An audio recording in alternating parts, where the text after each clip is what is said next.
Good evening, everyone. Welcome to the October 18th, 2023 Grants Pass City Council meeting. We start our meetings with a moment of silence, so please join me for that.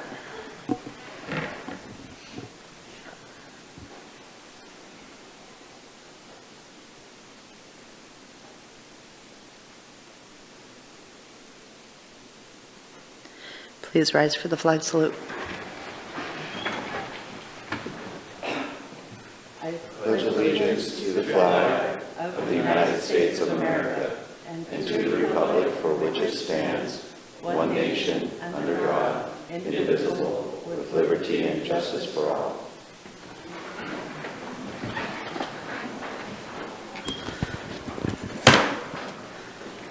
All right. Looks like we have down 3 councilors at the moment.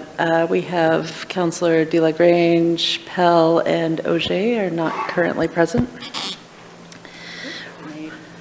Oh, Councilor Auger is walking in the back. We are going to get started tonight with a proclamation.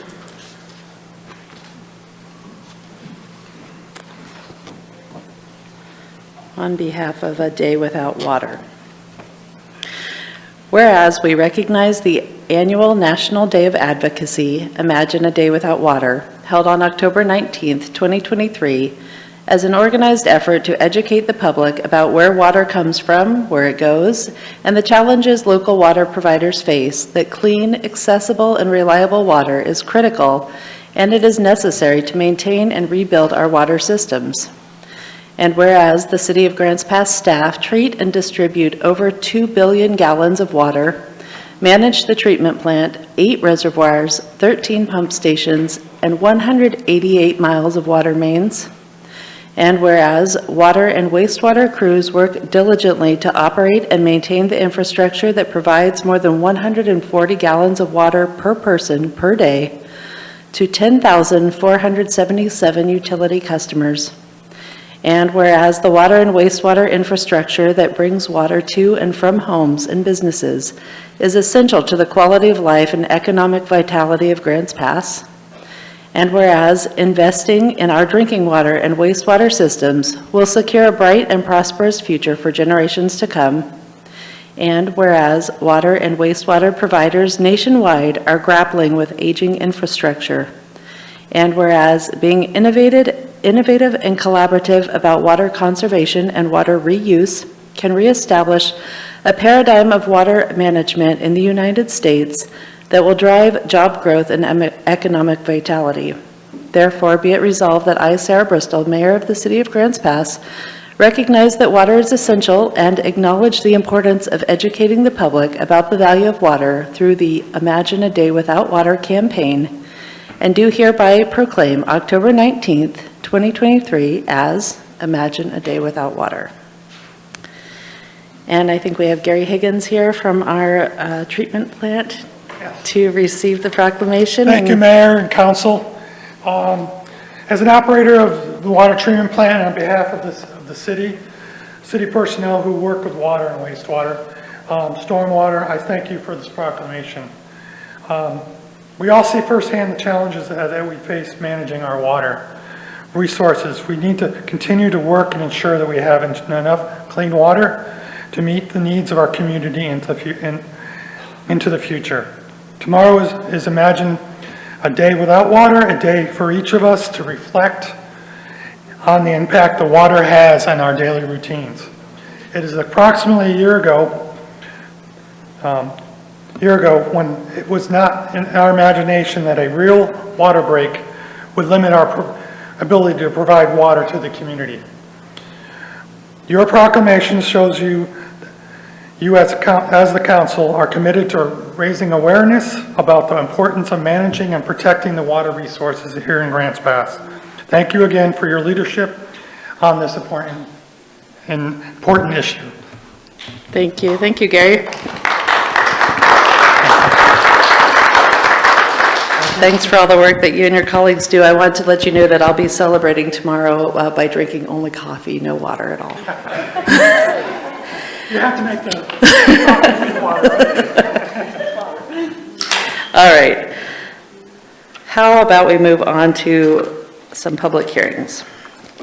First up, we have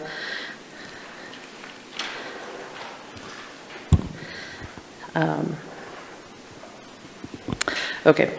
At this time, I will open the public hearing to consider an ordinance amending the comprehensive plan land use map designations on tax lots within the zoning transition overlay special use district.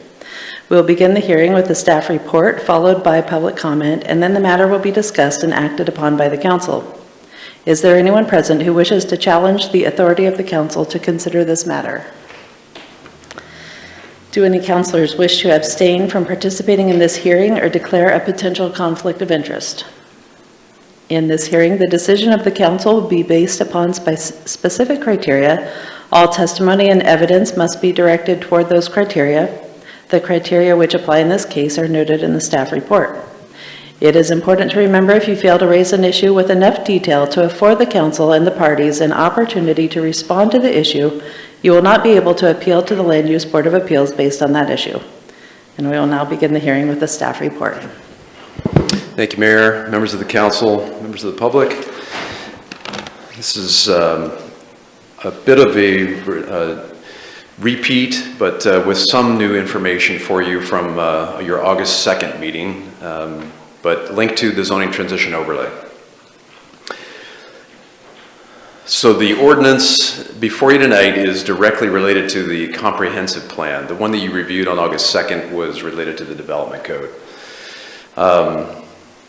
There are 753 tax lots that are involved with this application. It's about 404 acres. Those numbers haven't changed. Those are the same, whether we're talking about the development code or the comprehensive plan. On June 28th, the Urban Area Planning Commission recommended approval, and then on August 2nd, the council tentatively approved the related application to this. So these are kind of companion applications. The other one is listed there, file 405-13523. The authority for this was really at council direction. I initiated as a community development director, reflecting feedback from the Home Builders Association and others going back at least a year and a half on this topic. Here's the crux of what we're changing tonight. So on the left-hand side, you have the comprehensive plan designations. Those aren't changing. Those are going to stay the same. On the right are the zoning districts. So the crossed out, the blue crossed out items are the ones related to the zoning transition overlay, the -2 ones. You'll see the -1s are stricken out, but that's because without a -2, you don't need a -1. It's just going to remain R3 and R4. So the whole point of tonight is to align these up so that when you take away the zoning transition overlay, you have to match them up with the left side here. So we'll get into that a little bit more in a minute. So here's the map that is attached to the ordinance that shows all of the areas throughout the urban growth boundary that are zoning transition overlay properties. They're on both north and south of the river. They are changing from one comprehensive plan designation today to a different one, other than 26 properties. So drilling down a little bit, here's what that looks like. On the left is an example of the Fruitdale neighborhood. As you saw in this slide here, there's several different neighborhoods that we're talking about, but I chose to just kind of show you the Fruitdale here in kind of the southeast portion of the urban growth boundary. So on the left side, this is a clip from the Fruitdale neighborhood.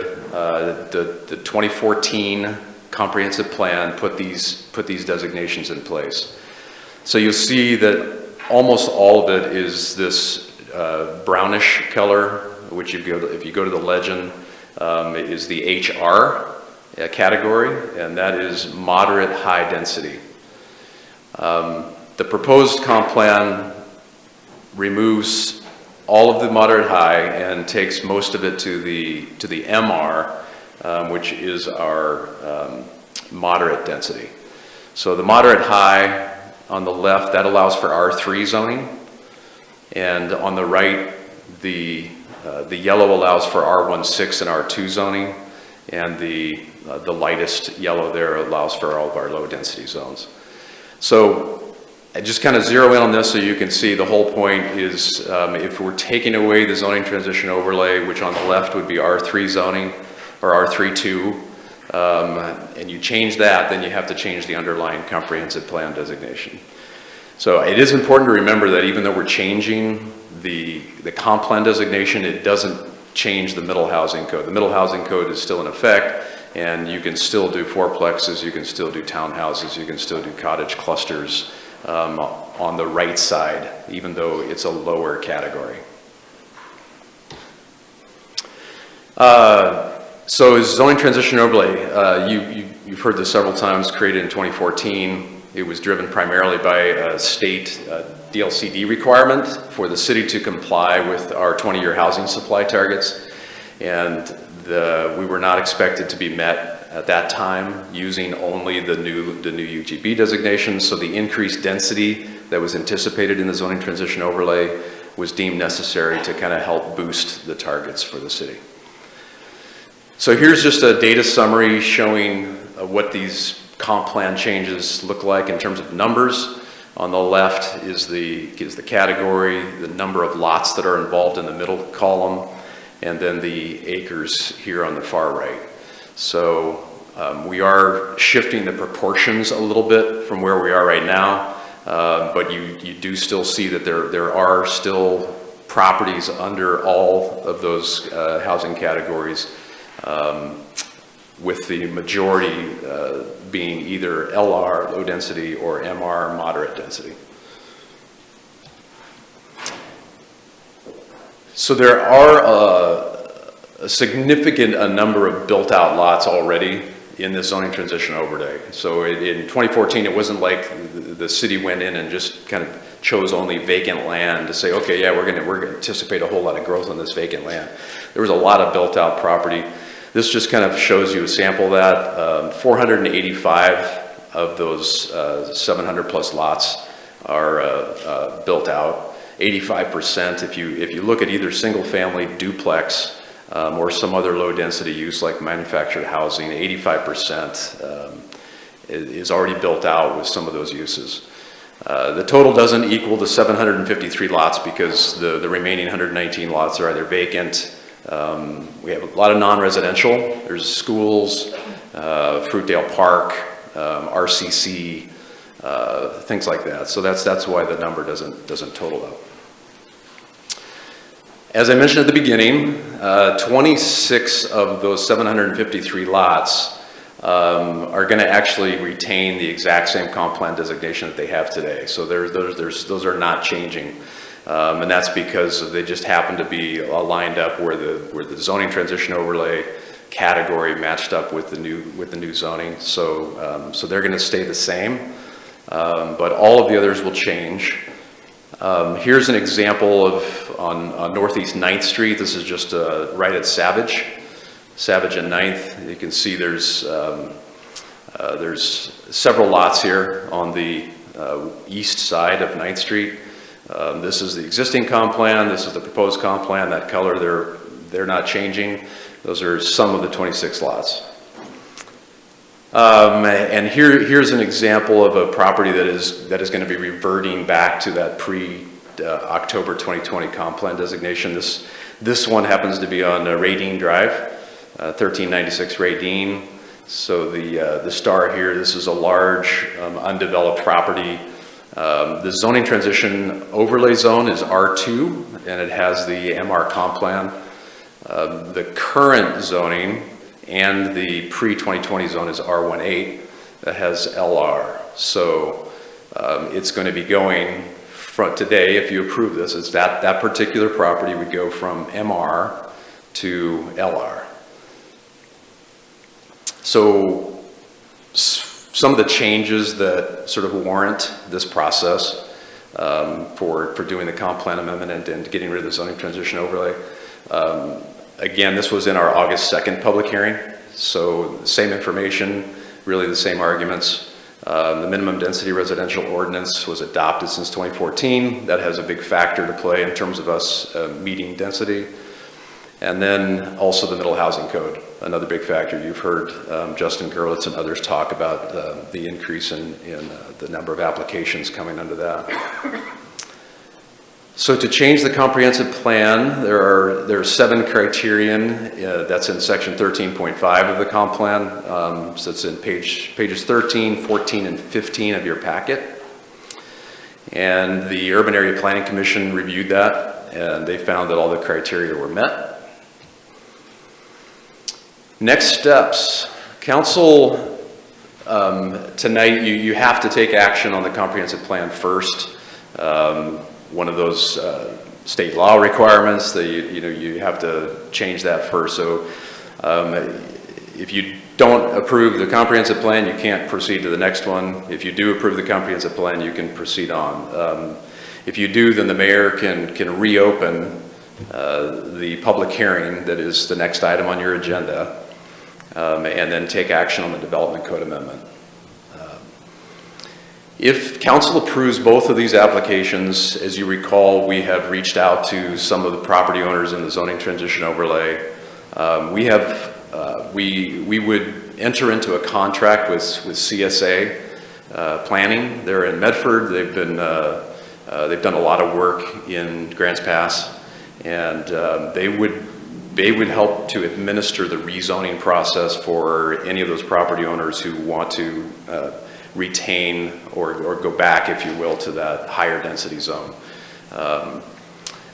So that would take place pretty soon. We have tentatively scheduled November 16th as a kickoff meeting. We will be sending out letters to all 740 whatever property owners and saying, if you're interested, you can come to that meeting. We know that 12 of them have continued to be interested in doing that. So there may be others, and that's also when we would talk about the 1-year grace period that they would be given. So that's the next steps that we have currently planned. Call to action is tonight, or as you determine. Cost implications primarily are staff time. I did not put on there, though, the cost to hire CSA. That would be another cost. And then your alternatives, you can approve these. You can make amendments tonight. All of the properties are listed individually in your packet. I didn't put those in the presentation, but they show what their current comp plan designation is, what their proposed one is on the far right column there.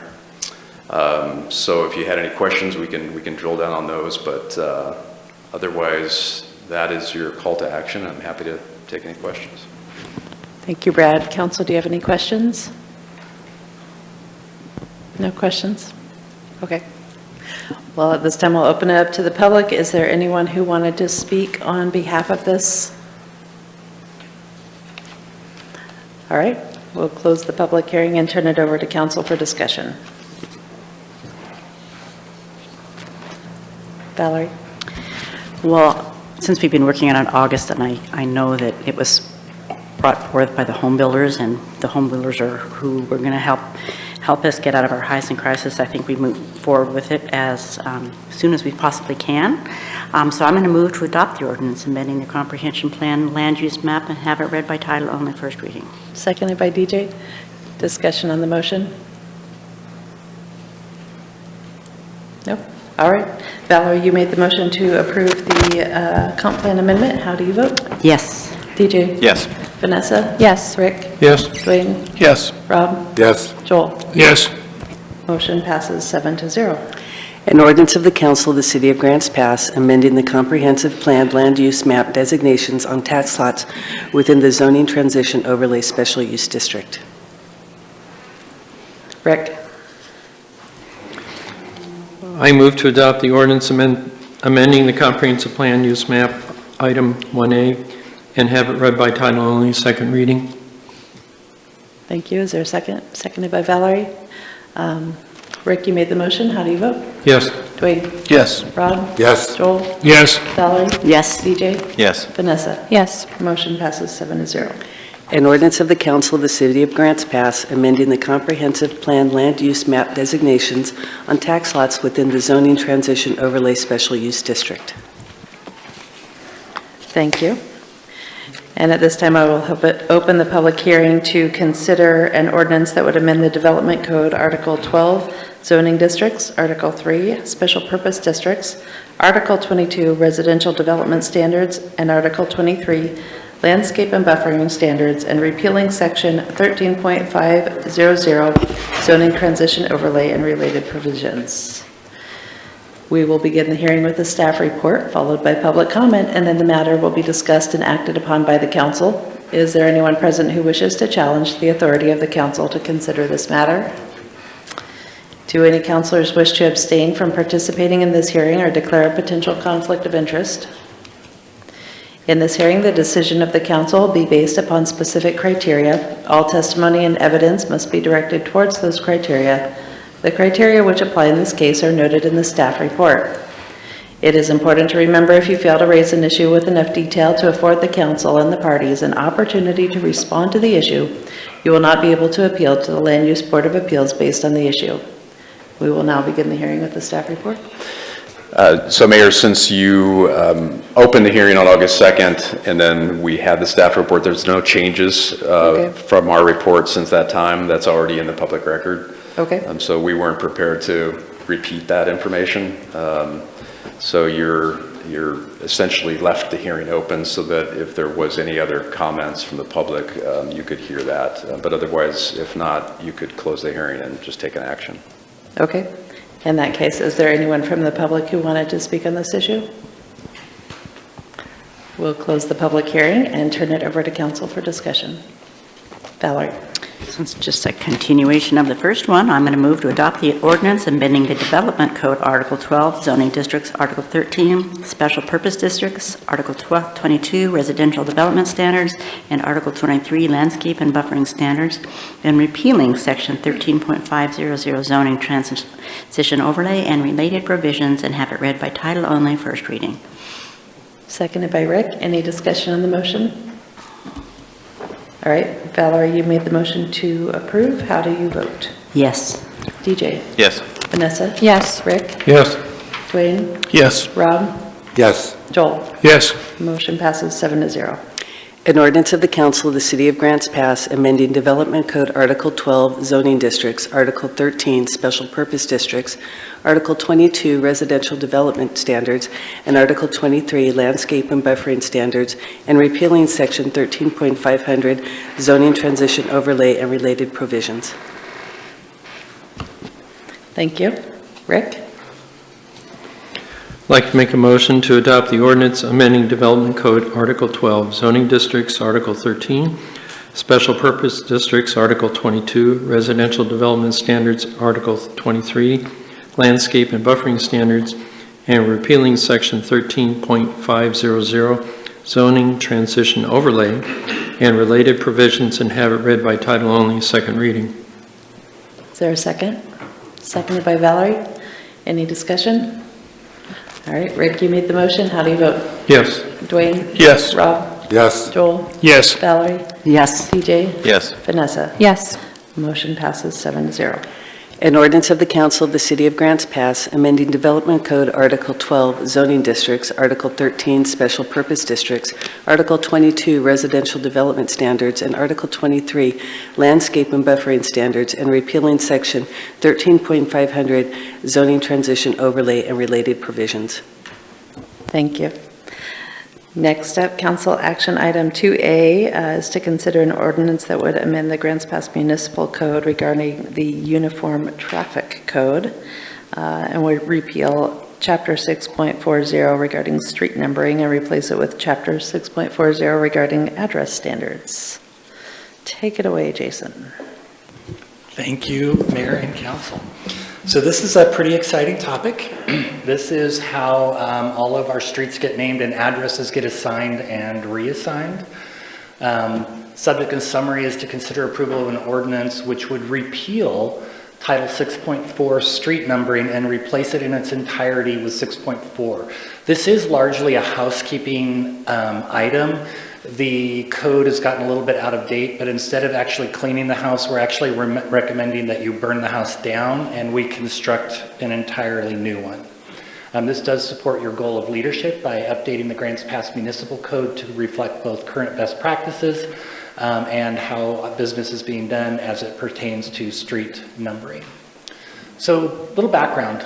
In Title 6.4, street numbering was adopted into our municipal code in 1950, and it has not been updated since that time. So, as you can imagine, quite a bit has changed in Grants Pass since 1950, and this section of code, as I talked about, was exclusively for how street names are designated and where the numbers are assigned. And the current code does not reflect how we currently do this job. And it does not recognize best practices as it pertains to the assignment of addresses or street names or street designators. And it does not give us any authority to resolve conflicts when they do occur. Duplicate addresses, addresses on the wrong street, which, as you can imagine, can have a pretty large public safety implication. So the current code has served us well, but there are some gaps. The current code references the building inspector as the authority responsible for address assignment. I don't know when that transitioned, but that authority has resided with the GIS department for well over a decade and likely closer to 2. Also, the current code does not provide really clear guidelines on how to manage infill. And this is a problem that's becoming more apparent as we add the middle housing code, and we're having very large scale infill developments, but they might only front by a very small strip, and then suddenly we've got 20 houses at the back of an address, and we all have to somehow get them to fit into the addressing schema. So the new code takes care of that for us. Some very specific omissions in the current code is determining when a structure actually requires an address assignment. The procedures for naming a street, we want to make sure that we are not having duplicates or so that we have pair and pair, P-E-A-R, P-A-I-R. We also want to make sure that within the county and the city that our street names are unique so that there isn't any, you type it into your Google, you don't get directed to the wrong location. Also, delineation of valid street types, whether that's a street, a boulevard, a lane, a road. And then procedures for changing an address, which we definitely never want to have to do, but there are times when it is required for public safety that an address be changed. These proposed revisions do not implement any new procedures, but really more codify the current practices and bring the code into compliance with recognized best practices as it pertains to street naming and addressing. The revisions really will provide a roadmap for future staff to ensure that addressing is standardized and conducted to best practices. So what is the need? We talked about a couple of items. The code does not really reference the correct streets for direction delineation. What that means is when the code was written, 6th and 7th weren't really 6th and 7th, and so we reference streets for how we go, here's the northeast, northwest. This cross streets that references are incorrect. It does not allow for address change when conflicts occur, and it does not set up the rules for naming new streets. So again, this really does mean that there could be delays in public safety response. I believe we've had 2 calls from 911 where they were unable to find an address because of either changes in streets or duplicate addresses. Also delays as a new homeowner moves into an address that it doesn't relate to the utility service address that the utilities have. It also can really result in delayed or misdirected mail.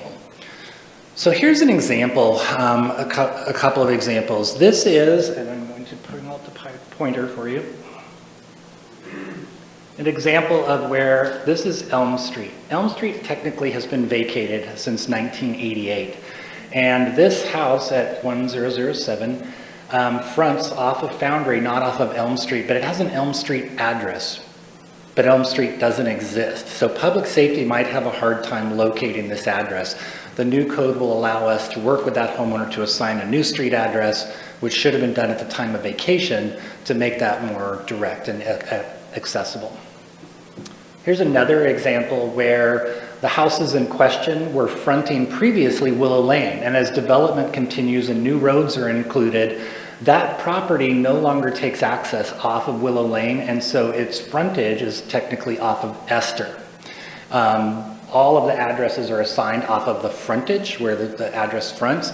So this one also could likely be renamed so that it makes it easier for public safety to find. Especially that one in the back, which isn't even close to, it touches Willow Lane, but very, very briefly. This also is another one that comes about quite frequently where we didn't leave enough room in between addresses, and then a second address or a third address was assigned in between the two buildings. And so now what we have is 545, 543, 547. So they're out of sequence. Again, that can cause confusion in an emergency that we want to correct that. So what process did we go to? So I know that rewriting the municipal code is super excited and y'all want to dive down deep into the nuts and bolts, but just really high level. We reviewed, and when I say we, I do mean Eric Rose in our GIS department, who's sitting in the back of the room there, reviewed a lot of different code, including Medford, Gresham, Hillsborough, Portland, Roseville, California, Clark County, Nevada, and Douglas County, Colorado. We reviewed best practices from many different locations, and then we had extensive consultation with affected agencies, including the 911 agency, Josephine County, the police and fire agencies, and the Grants Pass Planning Department. So it's a pretty significant undertaking. A peer review team was formed, which included the GIS coordinator, our technician, Grants Pass Planning Department, the Emergency Communications of Southern Oregon, which is the 911 agency, and the building official to go through several reviews prior to management team review, which included Brad and the senior planner, myself, and Augustus Ogu, the city attorney, to review this code. So some of the highlights of the new code is really it just facilitates public safety. It provides very, very clear guidelines of how addresses will be designated and given out. That's both a good thing from our perspective and from a citizen. So if a citizen comes in with a development, they know what street names they can propose, how the numbering is going to be. It just makes it clearer for everybody. And it codifies the best practices that we've been using in regards to street naming, street types, delineation, whether that's northwest, southwest, etc., and numbering. And adds procedures and authorities to change an address in the event that there is a conflict or a potential public safety hazard, and includes the procedures for how we would notify that homeowner and protocols to help us facilitate that change. Cost implications are very minimal. We did have quite a bit of staff time, but that is all done now, and there are no ongoing costs. This is a function that we perform. We do have it tentatively scheduled for your consideration today, and the alternatives are there before that. And before I do take your questions, I want to thank Eric Rose again. He is sitting in the audience. He has done a tremendous amount of work on this code and did a very excellent job. Thank you, Jason. Council, do you have any questions? This is pretty exciting stuff. Be exciting for the people who have been challenged with the difficulties, right, of having addresses that don't make sense. Very much so. There's several streets. What happens over time is as the streets move around, sometimes they get dead-ended and eliminated, and we don't ever think to go back and change those addresses, and then suddenly public safety is trying to get there, and there's no direction to the location. So. All right.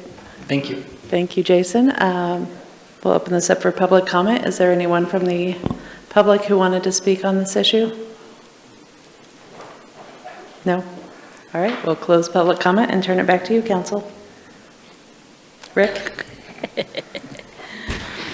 like to make a motion to approve the ordinance amending the Grants Pass Municipal Code, Title VI, Grants Pass Uniform Traffic Code by repealing Chapter 6.4, Street Numbering, and replacing it with Chapter 6.4, Address Standards, to be read by title only, first reading. Is there a second? Joel? Any discussion on the motion? All right, Rick, you made the motion to approve the ordinance. How do you vote? Yes. Dwayne? Yes. Rob? Yes. Joel? Yes. Valerie? Yes. DJ? Yes. Vanessa? Yes. Motion passes 7-0. An ordinance of the Council of the City of Grants Pass amending Grants Pass Municipal Code, Title VI, Grants Pass Uniform Traffic Code by repealing Chapter 6.40, street numbering, and replacing it with 6.40 address standards. Thank you. Valerie? I move to approve the ordinance amending Grants Pass Municipal Code Title VI, Grants Pass Urban Uniform Traffic Code by repealing Chapter 6.4, street numbering, and replacing it with 6.4 address standards, to be read by title only, second reading. Seconded by Dwayne. Any discussion?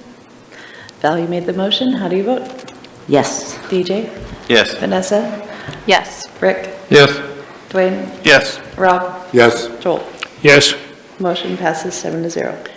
An ordinance of the Council of the City of Grants Pass amending Grants Pass Municipal Code Title VI, Grants Pass Uniform Traffic Code by repealing Chapter 6.40, street numbering, and replacing it with Chapter 6.40 address standards.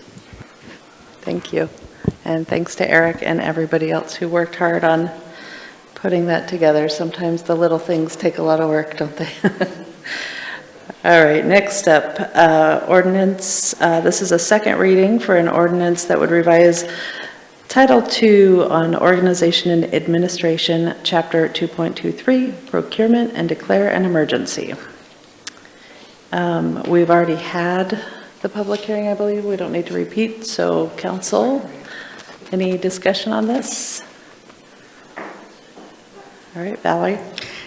I move to adopt the ordinance revising Grants Pass Municipal Code Title II, Organization and Administration, Chapter 2.23, Procurement, and declaring an emergency, and have it read by title only, second reading. Rick, seconded by Rick. Any discussion? All right, Val, you made the motion to approve. How do you vote? Yes. DJ? Yes. Vanessa? Yes. Rick? Yes. Dwayne? Yes. Rob? No. Joel? Yes. Motion passes 6-1.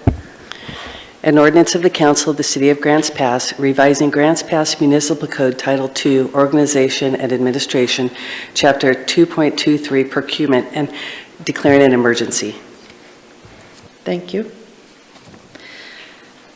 We are skipping item C today, got delayed, so we will move on to public comment.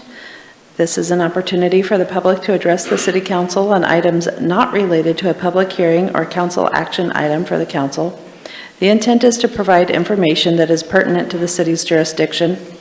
Each speaker will be given 3 minutes to address the council as one body, not to individuals. At the conclusion of public comment, council will have an opportunity to respond. This meeting will proceed in an effective and courteous manner. Citizens and council members will be allowed to state their positions in an atmosphere free from slander, threats, or other personal attacks. Signs or placards, outbursts of applause, campaigning for public office, or other disruptive behavior will not be tolerated. If you have a question regarding any government-provided service or a current city policy, please contact the city manager's office in an attempt to resolve the matter.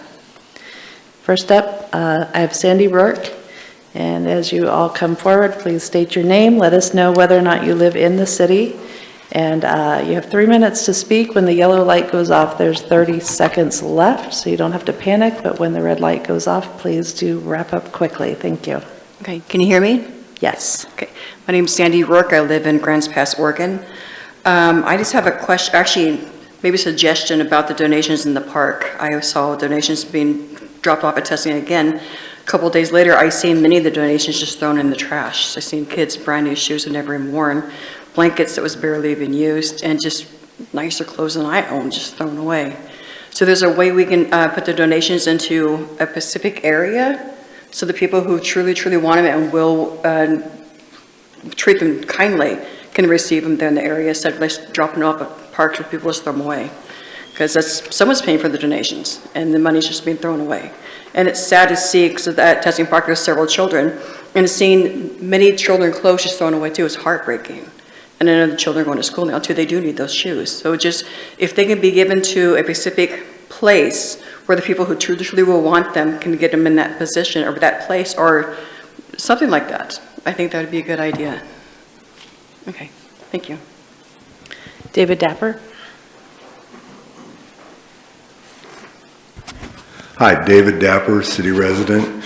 I also, about the nonprofits in our parks, when they come like to Tussing Park or Baker Park or a park in these smaller neighborhoods, they're not prepared for the droves that come down the street and infiltrate the neighborhood.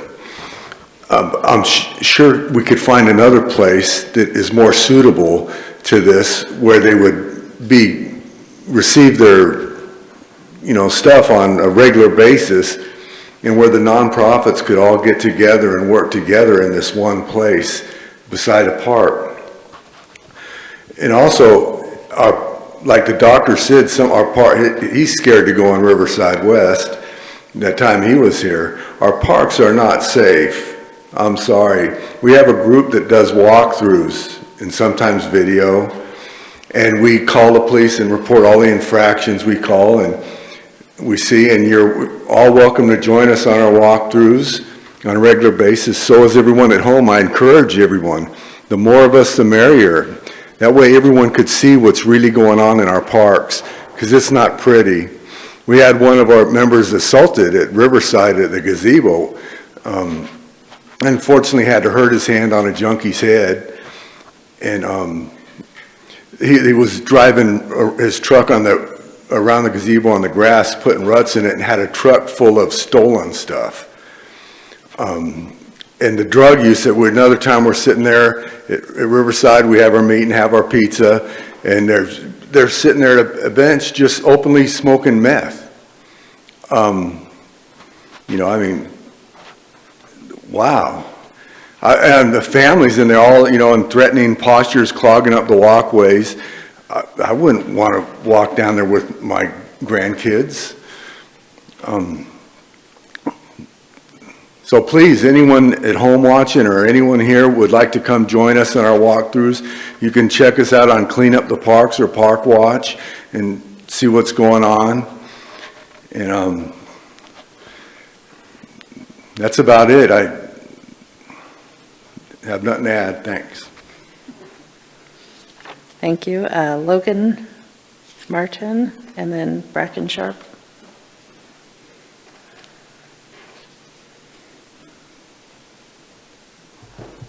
Hello, my name is Logan Martin, and I'm a police officer here in Grants Pass.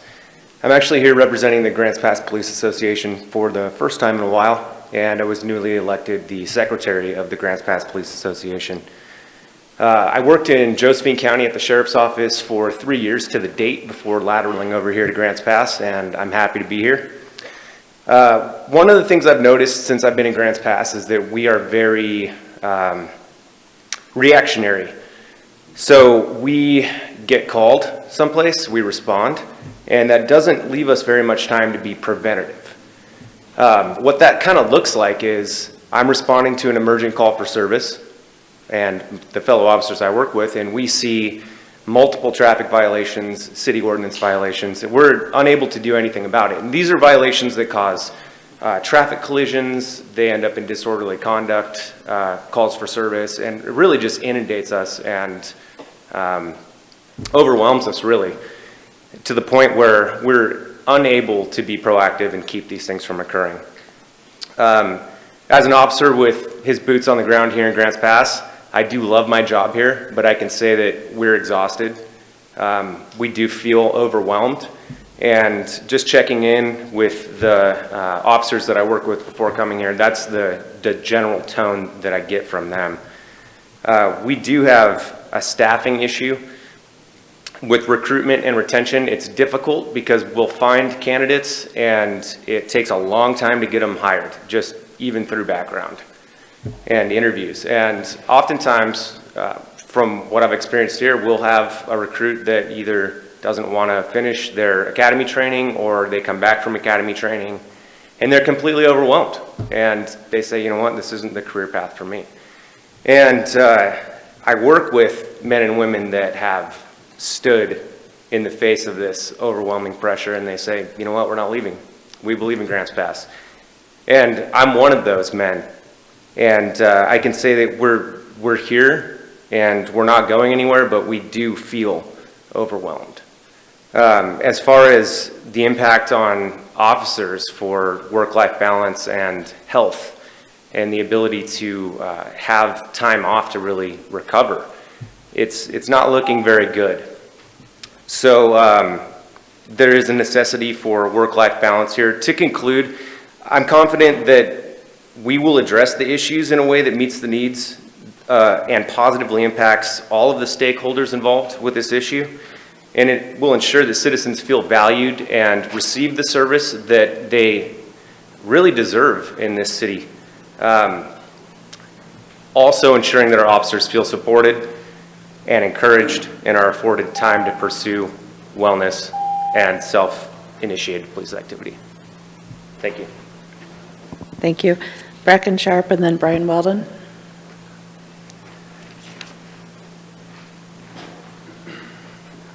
Bracken Sharp, I'm a city resident, Vice President of the Grants Pass Professional Firefighters, IFF Local 3564. I have a couple items I want to touch on this evening, first being the resignation of our fire chief.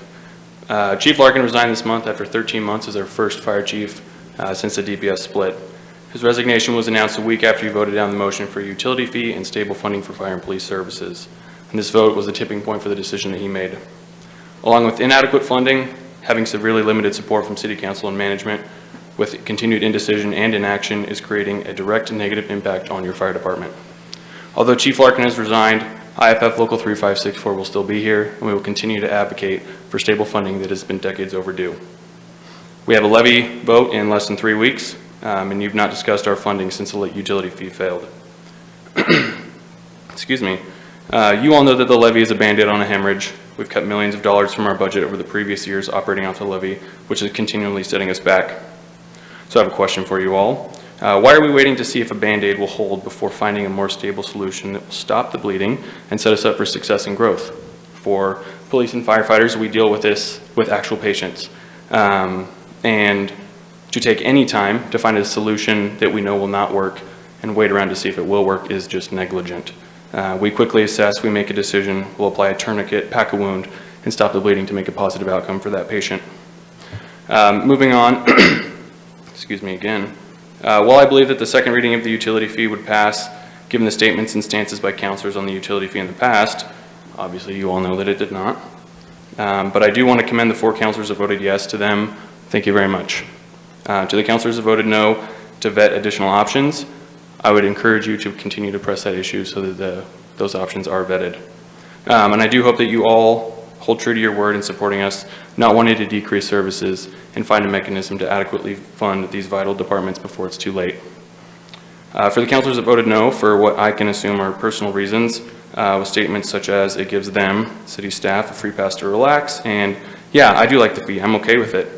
Coupled with being in favor of the utility fee earlier in the year, proceeding to vote no, leads one to believe that you're not voting with the community safety in mind, but personal displeasure and political checkers.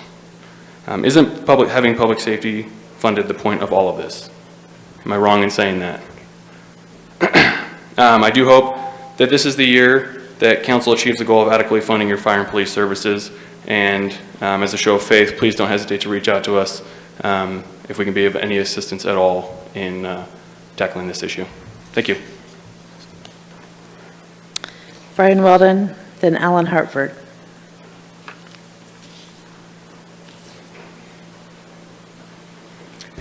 My name is Brian Weldon. I am a county resident.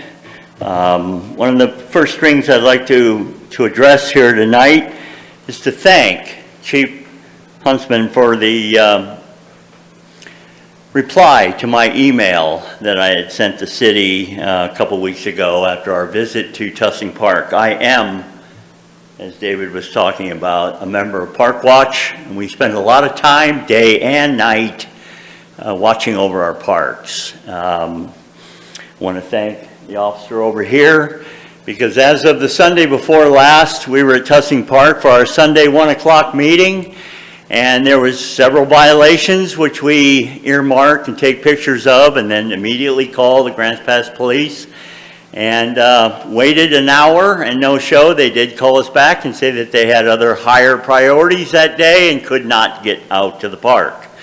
What really concerned me that day, and I told this to the dispatch operator, is 2 little children, a little boy about 6 and his little sister about 4 or 5, walked up to us at our picnic table and was begging for food. I raised 3 boys. That's just wrong, in my opinion. Here we are this last Sunday at Riverside East. There's the same 2 children laying in the bushes. They noticed me, recognized me, and started begging for food again. And their mother is laying in a car, half asleep, drugged out of her mind, and she looks at me and says, "Don't worry, they always do that."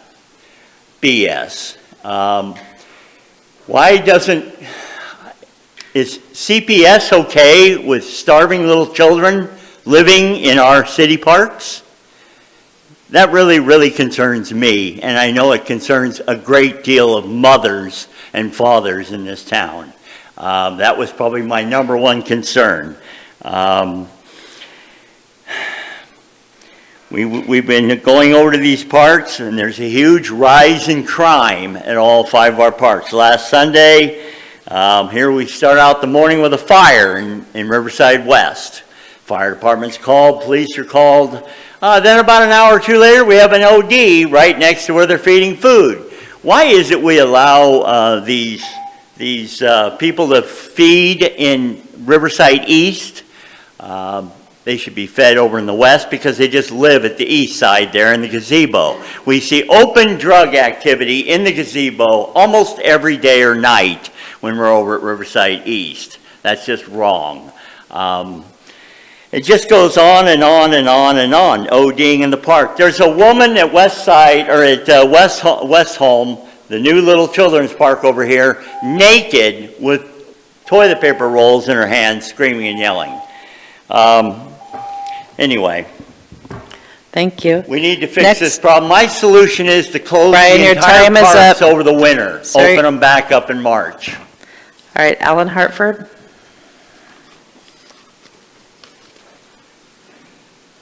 Mayor, Council, City staff, thanks for the opportunity to address you guys. My name's Alan Hartford, resident of Grants Pass, relatively new.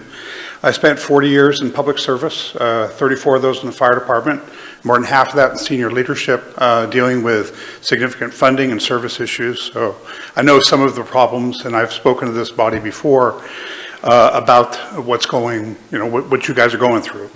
The city's lack of sustainable funding and your inability to address it, other than just the levy coming up, concerns me. And retention and morale of your current members is a problem. There's no discernible Plan B out there. You're making it difficult to retain, as you've just seen, as well as recruit probably your next fire chief. So in response to that, we've sort of put together a grassroots group called FAST, Firefighters Action Support Team. It's a grassroots community group. And our efforts are directed at 3 things. Number 1 is informing the public at large as to the importance of the Grants Pass Fire Department and their funding issues. Number 2 is securing funding for the Grants Pass Fire Department that's consistent, sustainable, and adequate. And number 3 is keeping the issue front and center with you, because you're the ones who are going to make the decisions on how that moves forward. So part of this moving forward here is your number 1 job, which is protection of the city's citizens, keeping them safe and protected from hazards. And that's part of law enforcement as well as the fire department. And I want to make sure that my voice is heard, that I think it's an important issue. It deserves to be talked about, directed, worked on. I'm willing to help out. That's why I've become part of this grassroots group. But it's going to be your decision on how that moves forward. And it's got to move forward, because we cannot continue what's going on right now as far as the funding issues go. The public safety levy coming forward is only going to be, like was stated before, sort of going to put a finger on the leaking pipe. It needs to be fixed, and it needs to be fixed permanently. So you'll probably hear more from me and my group as we get together and talk about this stuff. Our goal is to make sure the city is safe, well-funded, and ready to move forward into the future. So thank you very much for your time. Thank you. That was the last card I had. Is there anyone else who's interested in speaking during public comment tonight? Please step up, state your name, let us know whether or not you live in the city.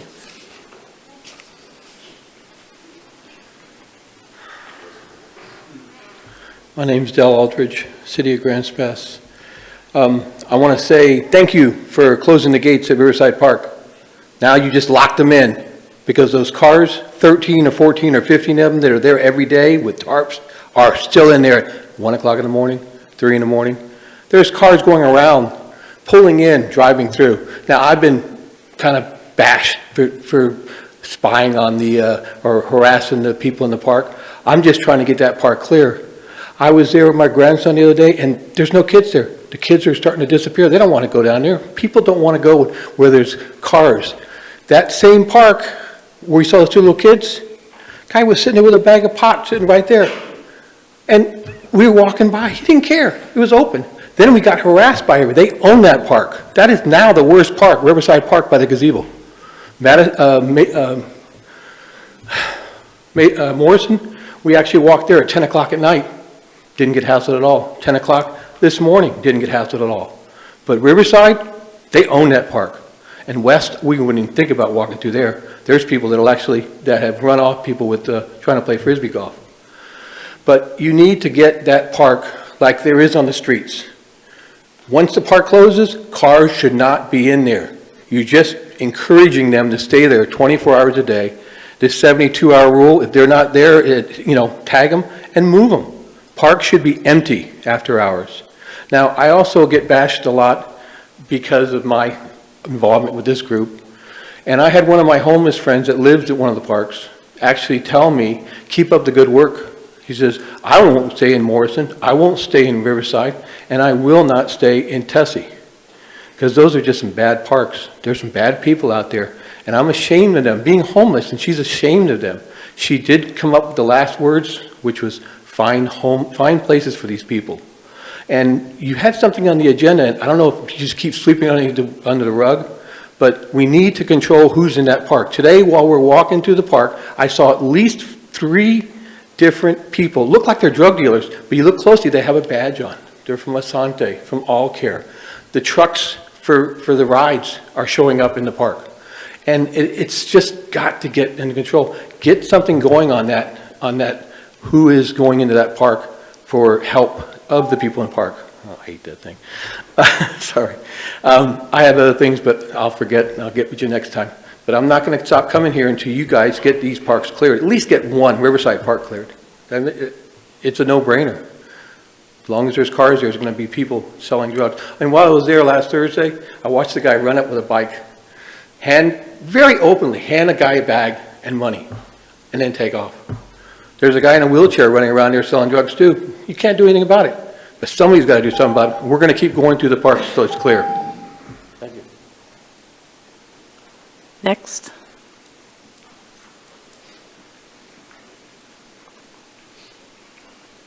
Ward Warren, business and property owner downtown. I want to thank all of you that I saw, which was most all of you, the weekend before last for coming down to downtown for the Art Along the Road. It was really a fantastic event, and it is very representative of our downtown and what downtown has to offer. I don't think many would argue with the fact that downtown is the heart and soul of our city. Although it's faced many challenges over the last 150 years, it has survived those challenges. It's still the center of commerce, the economic and social and cultural hub of our city. However, the current challenge posed by transients and their actions must be faced and met head-on. The community service officers that have been our boots on the ground for many, many years are not down there much anymore because they're in the parks, and that's understandable. I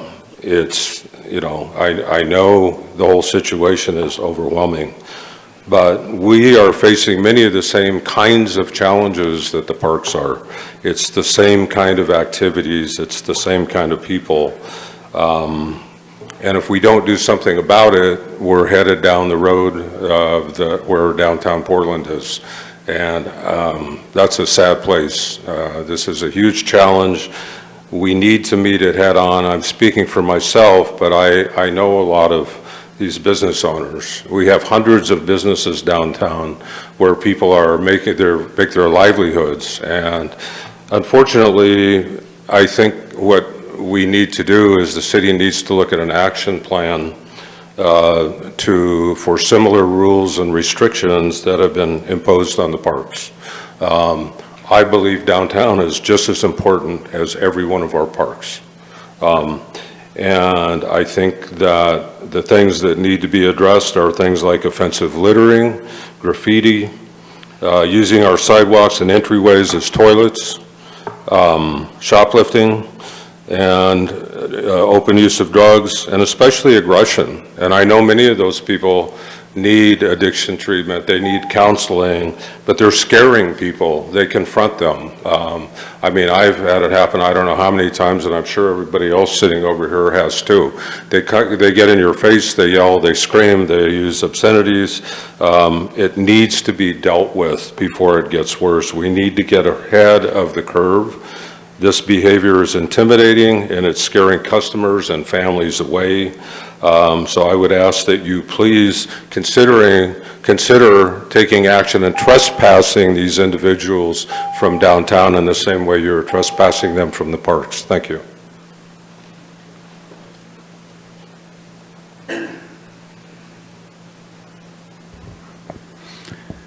Good evening, Mayor and City Council. I would like to say that one of my favorite meetings to come to is the ones that do proclamations. I only say that because it brings back fond memories of previous proclamations, but I digress. What this gentleman just said about the city is 1,000% spot on. I'm a city resident. I live literally across the street from Tussing Park, and I can tell you that some of the things that are happening within that park are beyond disturbing. And when I mean beyond disturbing, there is a person, I'm not going to mention the name, I do know the name now, but there is a person that's roaming in our community, for some reason has decided to key in on Tussing Park. And I am trying to sit outside my house and enjoy the beautiful Oregon weather and my neighbors. And at the top of their lungs, there's an individual over in Tussing Park that is screaming and calling anybody that walks along the pathway a pedophile. I know this is a very disturbed person because I've talked to them. My concern is why is this type of behavior allowed to repeat itself every day? Last night, after 1 o'clock in the morning, and the last time I checked in the rules for those that are living in our parks, that they're supposed to be resting. I can assure you that what I heard last night was far from resting. The other thing that concerns me is, do we even know who is in our parks? And that to me is a huge concern because we've had people mention about children. If you and I go camping somewhere, we have to register, correct? We would have to let them know that we are getting Site A, and this is my name and this is my contact information. I have rules to follow if I'm going to be camping. Why don't we have those same rules in our park? Why don't we know who is living in our parks?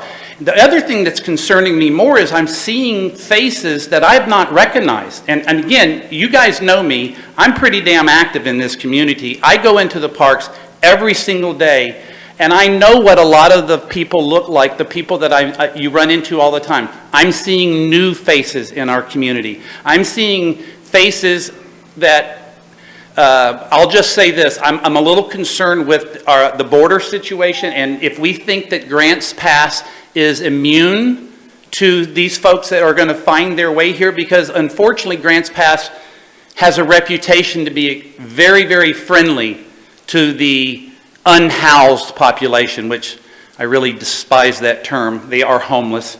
So again, I implore you, as a city council, please find a way to get these folks out of our parks. Our parks are not campgrounds. Find some property. I don't care. Beg someone to give you property, but let's get them out of our parks and protect our downtown. Thank you. Was there anybody else wanting to participate in public comment tonight? All right, I'll close public comment. Oh, all right. You can stand in line, make this process a little quicker. Catherine, Hamilton County. I've got a 9-year-old son who goes to Fruitdale Elementary School. And once again, there was somebody wielding a machete in the park, which then now happens to be Fruitdale Park.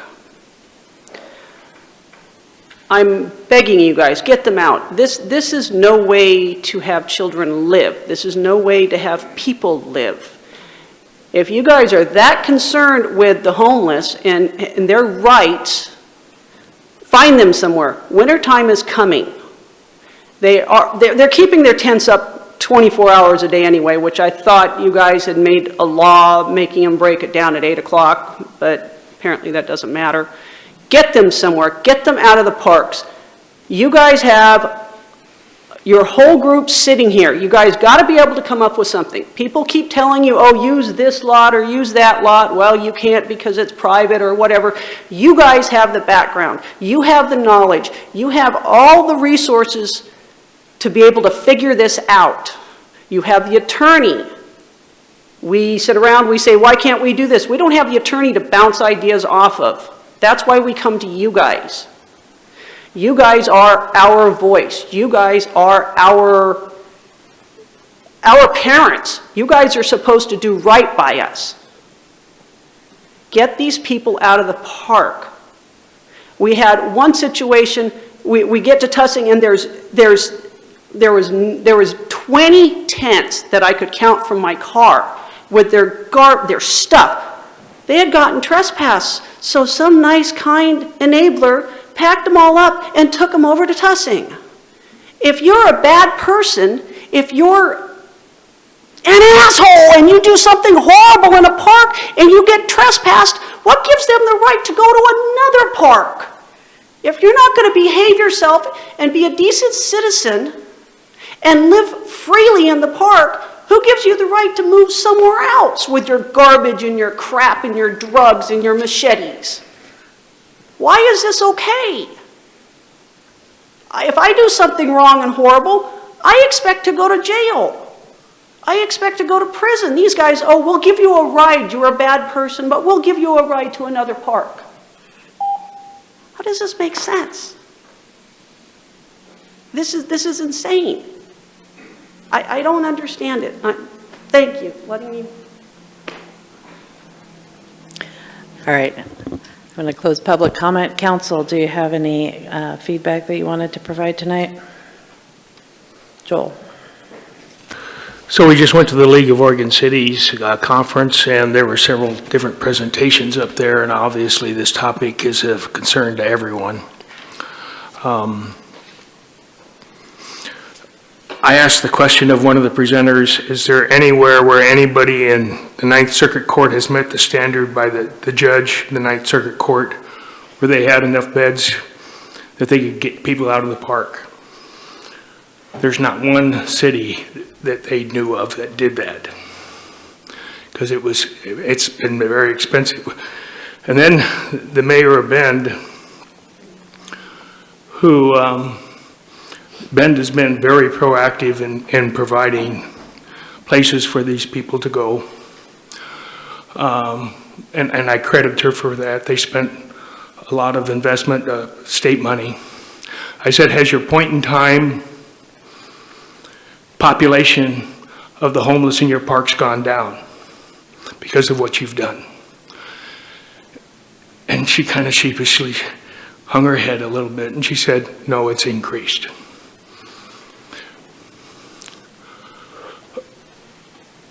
But I'm sorry to have to say this.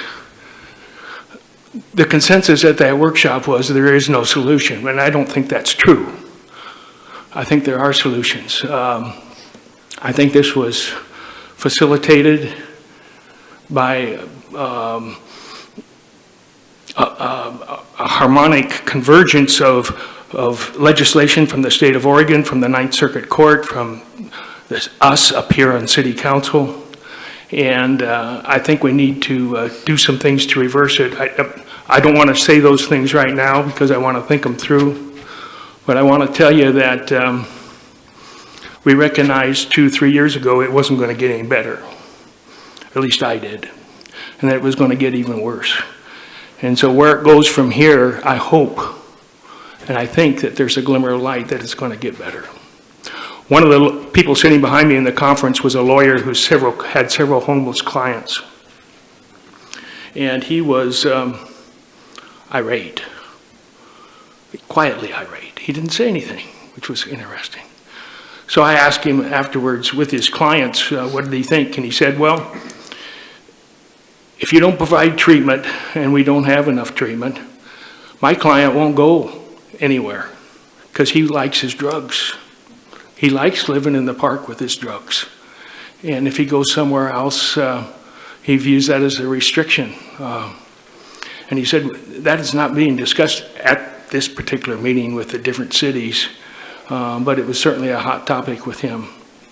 And we have given some money, pass-through money, to increase our addiction and mental health services. Since they closed the hospital, the state hospital, and said it was unconstitutional to hold people against their will for mental conditions, all those people were turned loose on the street. And you're suffering from it, and I'm suffering from it. So I wish right now I could give you a little better hope. We're working on low-income housing. We're trying to provide options for people. You know, during the Oklahoma Dust Bowl, a bunch of people migrated somewhere else so they could go to work and find a place to live. The government didn't start subsidizing them back in Oklahoma. Instead, they went out and they improved their own lives. So there's always that. I mean, for any individual, that is always a possibility. For us as an organization, and people that maybe aren't willing to do that or aren't capable of doing that, that's a different story. So stay tuned. Brian, is that a hand? Sure. Thank you for coming tonight. I'm sorry I missed the beginning, but from what I heard, all of the comments were regarding public safety funding and issues with the homeless. And obviously those issues are tied together. This council's split on the homeless issue clearly because we have had no action for 3 years since I've been on council. We've tried different things, and for one reason or another, none of them have worked, or none of them have been implemented. We originally thought that we had to have enough beds to shelter every single homeless person in the city in order to have enforcement in our parks. We have since learned that that is not the case, and as long as there are some number of open beds in a shelter that is considered a low barrier shelter, then we can have enforcement in the parks, as I understand it. No city has done that. Well, we should do that. I mean, we're the one in the lawsuit, and we're the one with the issue that is not going to go away until we take action. So I'm in favor of this council taking any action. If Councilor 1 wants to propose something, I'm for that. If Councilor 4 wants to propose this, I'm for that. I'm for whatever will get a majority and be in action. So I think there's some people up here that don't want to do anything, and that's what we've been doing. But I, for one, will sign on to just about any idea that helps the situation in the parks. I'm not going to say any idea, but I'm pretty open to solutions. And I hope my other counselors are too. So please keep harassing us about it, because that's the only way that this group up here is going to take action. I'm very interested in, Joel mentioned, he, at the League of Oregon Cities Conference, he got some sort of glimmer of light. I would really like to know what that is, because I don't know what that is, and if you have it, please share it with the group. But I'm ready to take action on this issue. So let's do something. Valerie. Well, in commenting about what we heard in discussion, I will say that at the League of Oregon Cities, every organization who had done something had received state money. substantially. Roseburg had one, we went and visited to see how it ran. Well, they got a $3.5 million grant from the city. I'm right there with that firefighter and that policeman. Right now, we are in emergency for our public safety, and I'm going to put my money in public safety for our community before I'm going to put it to solving the homeless, because that is our job as a city. Our job is to provide public safety. And the public safety obviously is a big part of the homeless issue, and without enough police officers to enforce the infractions that we see in the park, we've got a big problem. So to me, this community only has so much money, and it's not enough right now to support our firefighters and our policemen. And so that is my first priority. Like I said, I'm concerned about the homeless, but I will tell you that every person who was working on it had gotten state grants. We received $1 million, which wasn't really enough money to do a lot with, and we did get a lot of community feedback, negative, NIMBYism, what have you. We did put it to treatment because we know that drug problems are huge. We heard it here all night long. We need to have beds, places for those people to go to get care when they need it, when they say it, not send them back out on the street and say, well, we'll come find you in 3 months, and they're not there. So that's where we put our money, the $1 million that we had. Besides doing some of the warming shelter, we did what we had, but we don't have money floating around in a budget in our community to pay for that. And so I'm going to put my money to protect the citizens that we have and protect those people in the parks. So, like I said, to me, it's a no-brainer. If we can't have public safety, that is the #1 role of the community, of the city government, to provide public safety. So without that, I can't open my to do anything else unless the state wants to come forth. And we did make a request to the state, and we didn't get it. So when they're willing to come forth and give us some of that money, I'll be more than happy to do something. But in the meantime, I'm going to throw my energy into public safety funding. Vanessa? It's been stated that no other city in the Ninth Circuit has effectively been able to conduct sweeps in their public spaces, and that is not true. The city in which our lawsuit was born out of, Boise, Idaho, actually does conduct sweeps on their public spaces. They have enough shelter beds in which they are able to clear their spaces, their public spaces, in the event that unhoused individuals are not utilizing them. So for us to be under any illusion that this city can solve homelessness is quite ridiculous.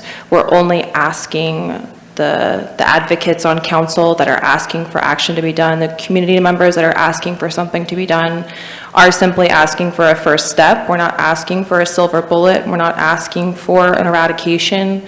We're asking for anything to be done. We do have on our strategic plan from this year, one of our goals is to work with state and local partners to establish a homeless shelter site. I'm not confident in the work that the city council has put into that goal in this calendar year. I did ask on Monday for that to be prioritized in this fourth quarter and into next year. We were really great in the last fall about discussing that goal and working towards that goal, but we have since fallen off of that goal, so I would like to see us revisit that. I would also like to thank the public safety professionals that are present this evening. As public safety professionals, you are highly trained to show up, respond respectfully and politely, even when you are burnt out, even when you are overwhelmed. So thank you for coming forward and sharing the behind the scenes, letting us know what's going on behind the curtain, because due to your professionalism, that doesn't necessarily show. So thank you for coming forward and informing us on that, and please keep applying that pressure. I think those are the only two things I have to say. Thank you. Anybody else? Dwayne? Yeah, I just wanted to respond to some, I feel like I should get a response back. Just a few things. I visited Cowboy Corral and the owner the other day. I hear her concerns, and I wish I had all the answers to solve that problem. And kind of goes with Ward, where is he at? Oh, there he is. I'm sorry you're hiding. Same concern about the homeless. I see them down there. I'm still going to parks. I seen those two children down there, and I saw them at Tussing before. That is a CPS issue, and I wish someone would have called CPS. They weren't begging when I was there, but it's not illegal to be poor or living in your car or a tent, but if they're begging for food, that would be a CPS concern. So you could call that in to them, to their number, but again, it's not illegal to be homeless. It's only illegal if they're not being, their needs are not being met or they're being hurt or something like that. So just to give you a little bit of thing there. There is an option out here that's coming up through the mission for elderly. If you haven't seen it, I know either Path or Mint's looking at it with Brian at the mission. They're trying to get 12 cottages for elderly, and they're raising money. They already have $650,000 to match if they can raise $650,000, and that would be 12 or more cottages for elderly to get off the streets. So I hope the citizens or businesses can get behind that, because maybe they can get more than 12. I know I've talked to Brian about it. He'd like to get up to 20, but for sure 12. And that would be really neat for those people that are never going to be working in society. They're going to need help. So I think that's a really nonpartisan area where we can get behind and say, hey, these elderly people don't need me living in their car or tent. They're not drug addicts. They're not the problem causers in our parks. These are the people that we can help. I definitely feel for those people because they're in a rough position. They're never going to move up. They're just waiting, to the end of their time in this earth, I guess you should say. What else here? And I think that's it. I talked to several of you throughout the weeks and stuff like that, so I'm listening to you, and hopefully we can do some change. Brian, Rob, then Brian.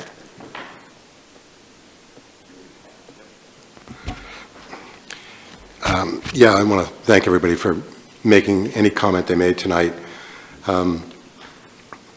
And with regards to some of the issues in the downtown, I just want to reiterate that the person who was charged with murder in the parks several months ago, myself and my employees on H Street had multiple interactions with that guy. It's not like he was a park guy. It's not like he came from some other area to move into our park. He actually hung out in the downtown for quite some time, probably a year or more, and then he ended up in the park. So it's real similar. I would agree with what Ward had to say. It's very similar in the downtown. It's not as obvious because it's not easy for people to sleep overnight in the downtown during the day.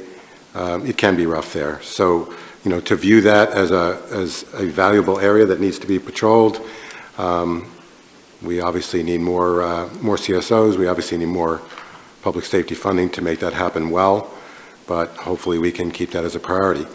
One other thing that I would like to comment on is that I've just noticed in the last 6 months to a year that public comment has shifted somewhat with regards to what people are asking for with regards to handling our homeless crisis. There are people who at many times had said, do not do a shelter, don't do anything, don't have a homeless campground, don't have a shelter, do nothing, throw them out of town.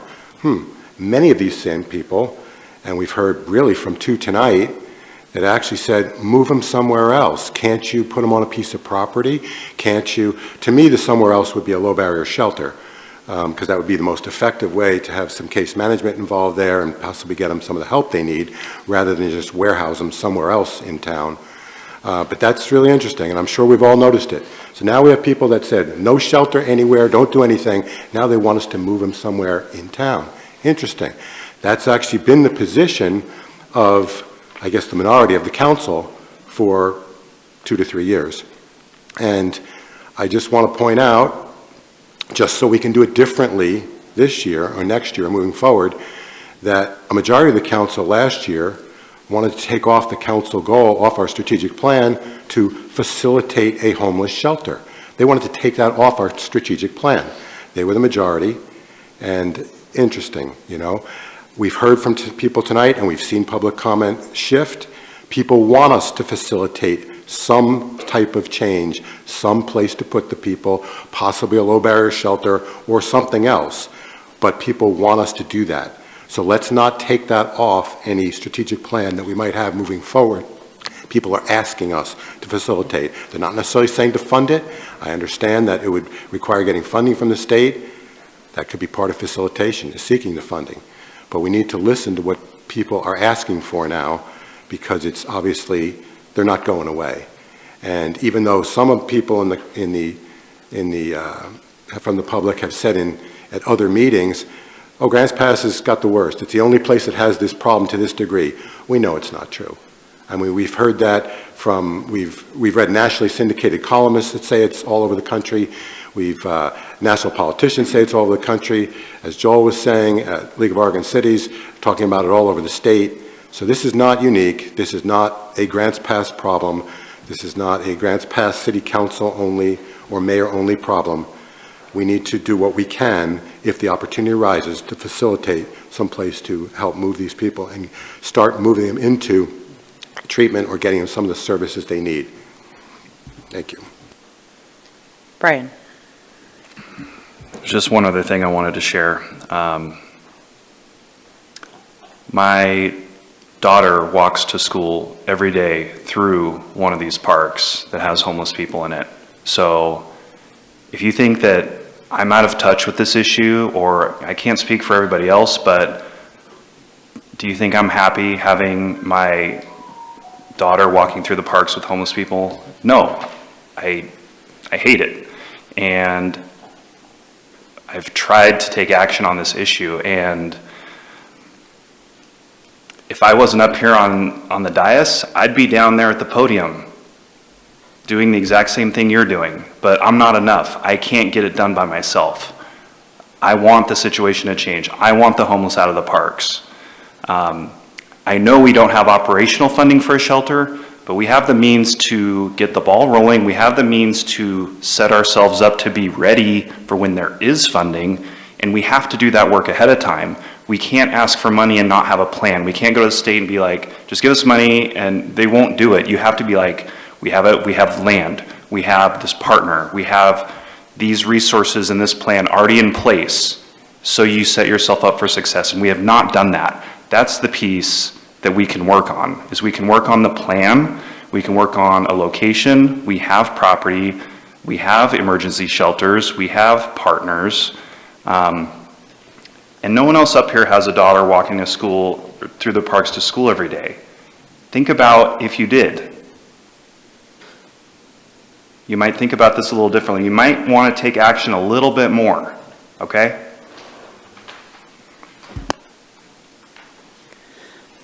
Aaron. Yeah, I just wanted to, there is a lot that still can be done, but I also want to provide some credit to council for your resolve that you've held over the past couple of years with regards to maintaining a line with regards to the injunction and our parameters that we have to follow, because that does take a lot of understanding and resolve and leadership. I also want to thank council's leadership for the actions that you have taken. We have done a lot, but and like Councilor Dave LaGrange said, there's more that we can do, but you have implemented and been creative with regards to time, place, manner, and conduct in the parks, which has made a positive difference. There are things that we have done, that you have done, that have taking positive steps. And for those people in the public and stuff, you've invested your time today, and I would imagine council definitely appreciates hearing from you. There's also some comments that I've heard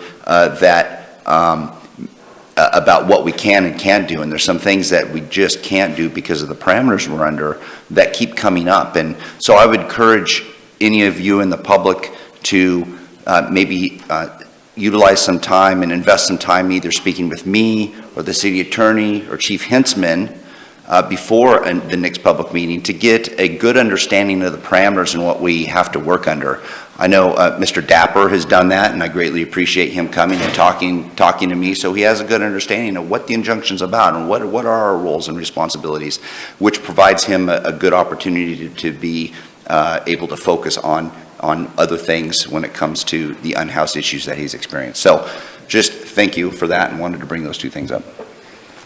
Thanks, Erin. Yeah, go ahead, Val. I was just going to mention, there has been movement behind the scenes as well. We did put together money to try to get a grant, and with that, we were working with the PATH group and with other nonprofits, and they were all involved, and there was meetings behind the scene multiple times trying to put together that grant that did get sent up to the state and was denied. So there has been actions going on behind the scene with nonprofits and some of us members of the council, Sarah and I, to try to get and put numbers together to help them out, and it's been denied. So we will continue to do that. I just wanted to add, I spoke to the police chief earlier today, and we were talking a little bit about how our situation has been actually maintained, maybe better than we give ourselves credit for, because we have had police downtown and in the parks every single day working on this situation. We turned the police, the tents rather, over, you know, people have to clean up, they have to move. Some communities have just let this go unchecked, and even though it's frustrating in Grants Pass that the situation hasn't been resolved the way that we would like, our police department and Parks Department and others are working hard to keep the situation under control while we wait for hopefully some sort of resolution from this lawsuit, as well as state money and different things that we need to help truly get at the heart of the problem. But just want to remind everybody, I mean, we are working hard and we're not ignoring it, and the police are doing the best they can to keep a bad situation under control. I do appreciate that citizens are taking some action and kind of helping keep an eye on things in the park. I think, you know, it's a hard thing to recommend because I don't want to tell people to go into a situation that they feel is dangerous, but if you're willing to do that, I think using our parks, walking your dog, organizing play groups, or people to go down and just keep using the parks so that they don't become abandoned is a really good thing to keep doing. I would warn you against any sort of vigilante action. If you see problems in the parks, please call the police and don't take action yourselves. But as far as just having a presence in the parks, meet up with a few friends, you know, if you don't want to go down by yourself, and just keep using the parks as best as we can, and we'll keep working on the situation from this end as well. Any emails, Karen? There was just one titled Cat Shelters and Feeding Stations for Baker Park. All right. Next up is our consent agenda. These are items that are of such a routine nature without controversy that they may be approved with a single action. And Council President, please read the consent agenda. Okay, this is consent agenda for October 18th, 2023. Item A, regulation authorizing the city manager to enter into a contract for the Portland Loo installation, Baker Park Boating Facility Project, project number LB6417. B, resolution authorizing the city manager to purchase new playground equipment for Reinhardt Volunteer Park. C, resolution authorizing the city manager to enter into a contract with Wemgardner's Landscape Management for right-of-way landscape maintenance services. D, motion accepting the certified results of the September 12, 2023 recall election. E, motion approving the Development Code text amendment to Articles 17, 25, and 28, stormwater findings of fact. Motion approving the minutes of the City Council meeting of October 4th, acknowledging the Collaborative Economic Development Committee meeting of August 24th, and motion acknowledging the minutes of the Urban Tree Advisory Committee, September 11th. With that, I make a motion to accept the consent agenda. Seconded by Joel. And we don't usually discuss the consent agenda, so Valerie, you made the motion to approve. How do you vote? Yes. DJ? Yes. Vanessa? Yes. Rick? Yes. Dwayne? Yes. Rob? Yes. Joel? Yes. Brian? Yes. Motion passes 8-0. Matters from mayor, council, and staff. I think we have a couple of items councilors wanted to bring up tonight. Who wants to go first? No? Valerie? Well, I guess there was a motion about, that we got it on the dais, and an email was sent out about a group for the city, the Christmas parade. That are looking for the Christmas parade, sorry, I'll speak up.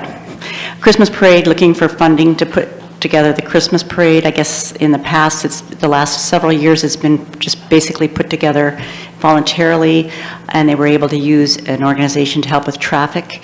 This year, that organization is no longer willing to help with the traffic, which has increased their cost, and they were asking us to help cover the costs of that. So I guess this is the time for us to talk about it.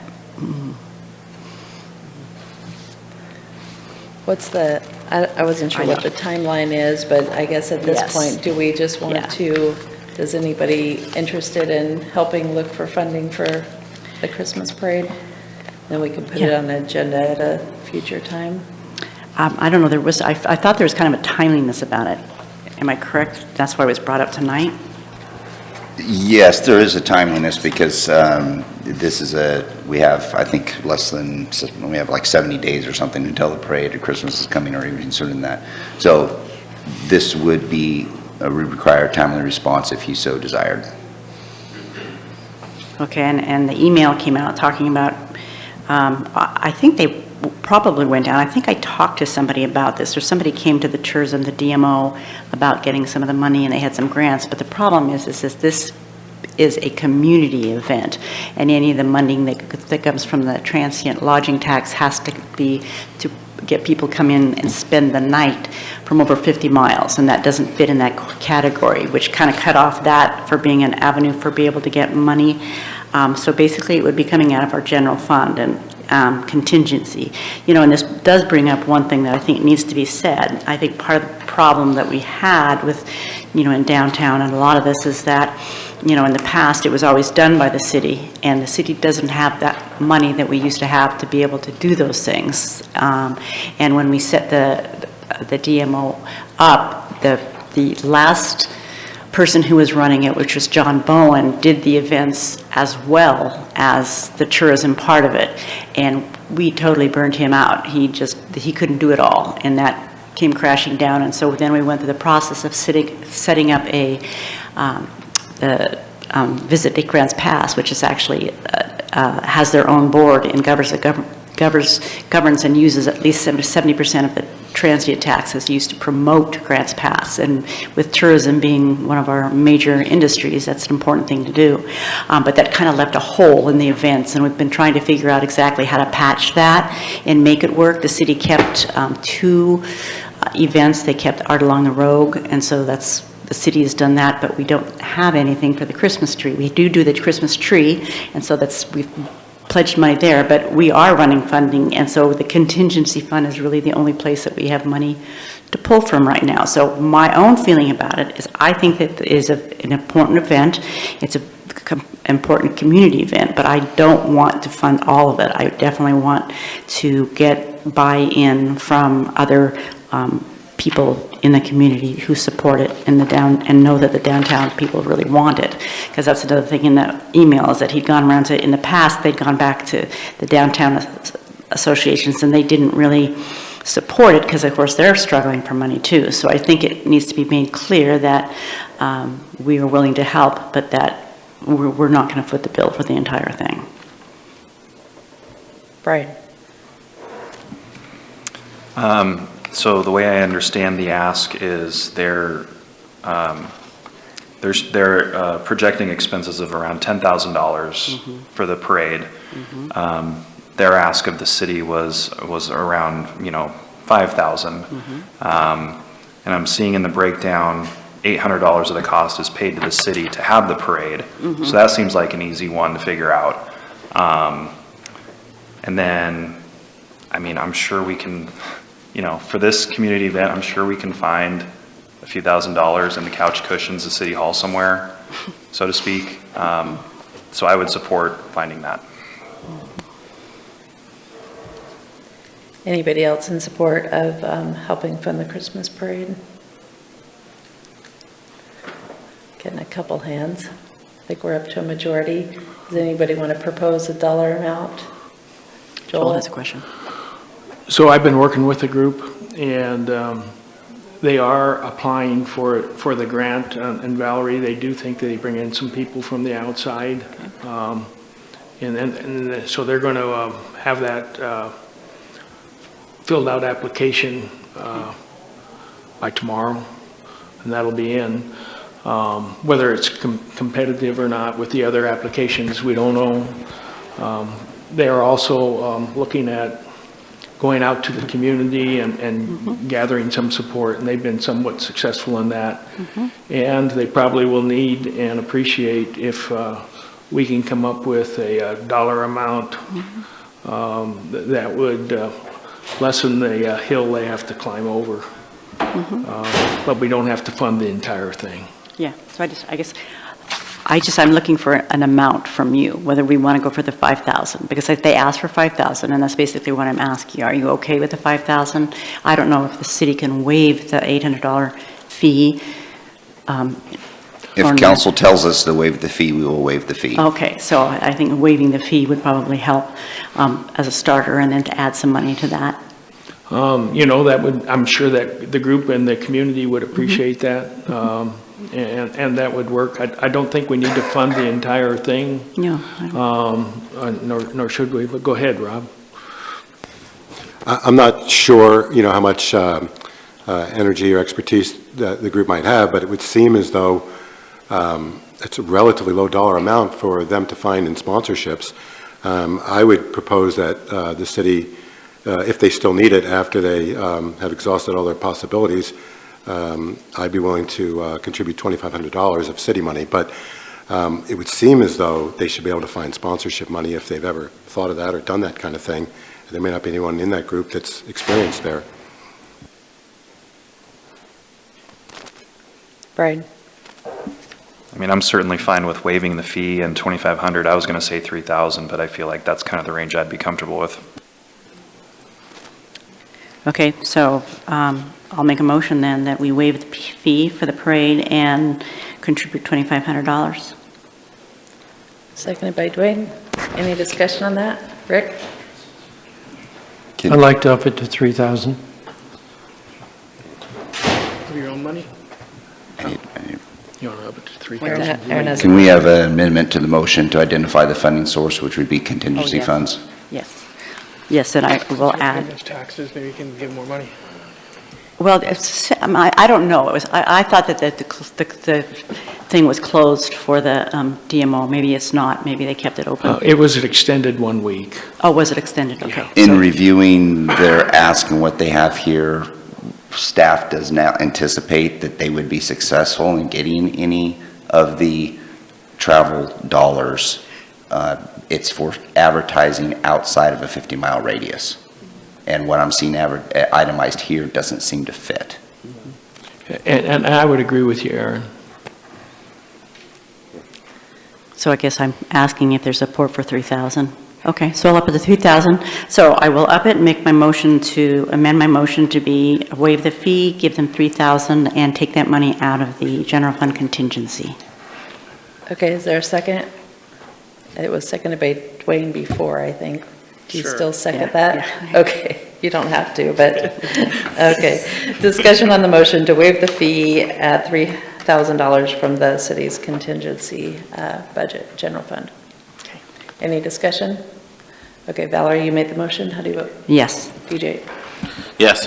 Vanessa? Yes. Rick? Yes. Dwayne? Yes. Rob? Yes. Joel? Yes. Brian? Yes. Motion passes 8-0. All right, any other items you wanted to address during council comments? Rob? Yeah, I got a few things.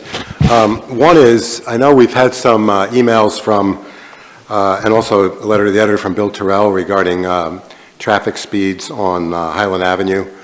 And I know that one morning recently, actually, I was about 8 o'clock, right in the school zone, right at Morgan.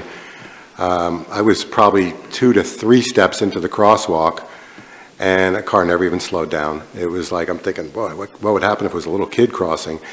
But there's other times when cars, for sure, exceed 35 and 40 miles an hour on Highland. And the point that I want to bring up is I know that we don't necessarily have, as we heard tonight during public comment, there's not a lot of opportunity for traffic enforcement. However, you know, when I drive a car in on East Street, there's times when I've been made, you know, aware that of my vehicle speed by the, the radar speed display trailer, and I've slowed down appropriately. And it would seem to me that Highland would be a perfect place because you got essentially from one end to the other is one long downhill, and it's very easy to speed on Highland, and it's a school zone. I would like to see one of those trailers up there because I think it would only slow people down probably 5 to 8 to 10 miles an hour on average. There are places where I don't think you could put the trailer due to tight shoulder and bike lane. There's other places where I think the shoulder's probably big enough to do that. So to me, it would be a perfect place to have like it is on East Street, because that was a high collision area, to permanently have a trailer there. Since we don't have a lot of time and money for enforcement, I think it would do the job. It would do some percentage of that job really well. Any possibility of that, Chief? Yes, we can do a speed trailer. We'll have to find the appropriate space, like what you said, in location. And the other thing we can also do is a traffic speed study, just to get a report on that and see what the actual travel and speeds are on that street. So we can do the combination of both of those things in that area. Thank you. Since the speed limit's 25 and it's a big, long downhill, very few people, and it's 20 during the day, everybody speeds. And I'm not that concerned with, 27 or something like that, but the study would be great. Something else I wanted to bring up with regards to, it was at the end of the workshop on Monday when there was a discussion about the strategic plan process for next year and spending $15,000 for a facilitator. As I recall, last year's strategic plan, I'm going to call it a debacle, had two major problems, two major issues. One is that, based on the 10-year history of formulating and then codifying the strategic plan, that included Mayors Lindsay and Fowler and those before them. Because of that, coming out of that plan, we basically had an agreement of collective action that we were going to move forward with the strategic plan that we had approved that weekend. I would call that actually a social contract. We basically had, based on past history, we had a collective agreement. And we know 5 councilors decided to renege on that agreement. And there was no public comment and public discussion on it. And there was no really satisfactory, to me, public explanation as to why the policy had changed after we walked out of our meeting. And I'm just wondering, and I'd like to hear, how is spending $15,000 going to solve what I perceived as the number one problem last year, which was more than half the council not following through on what we had decided on.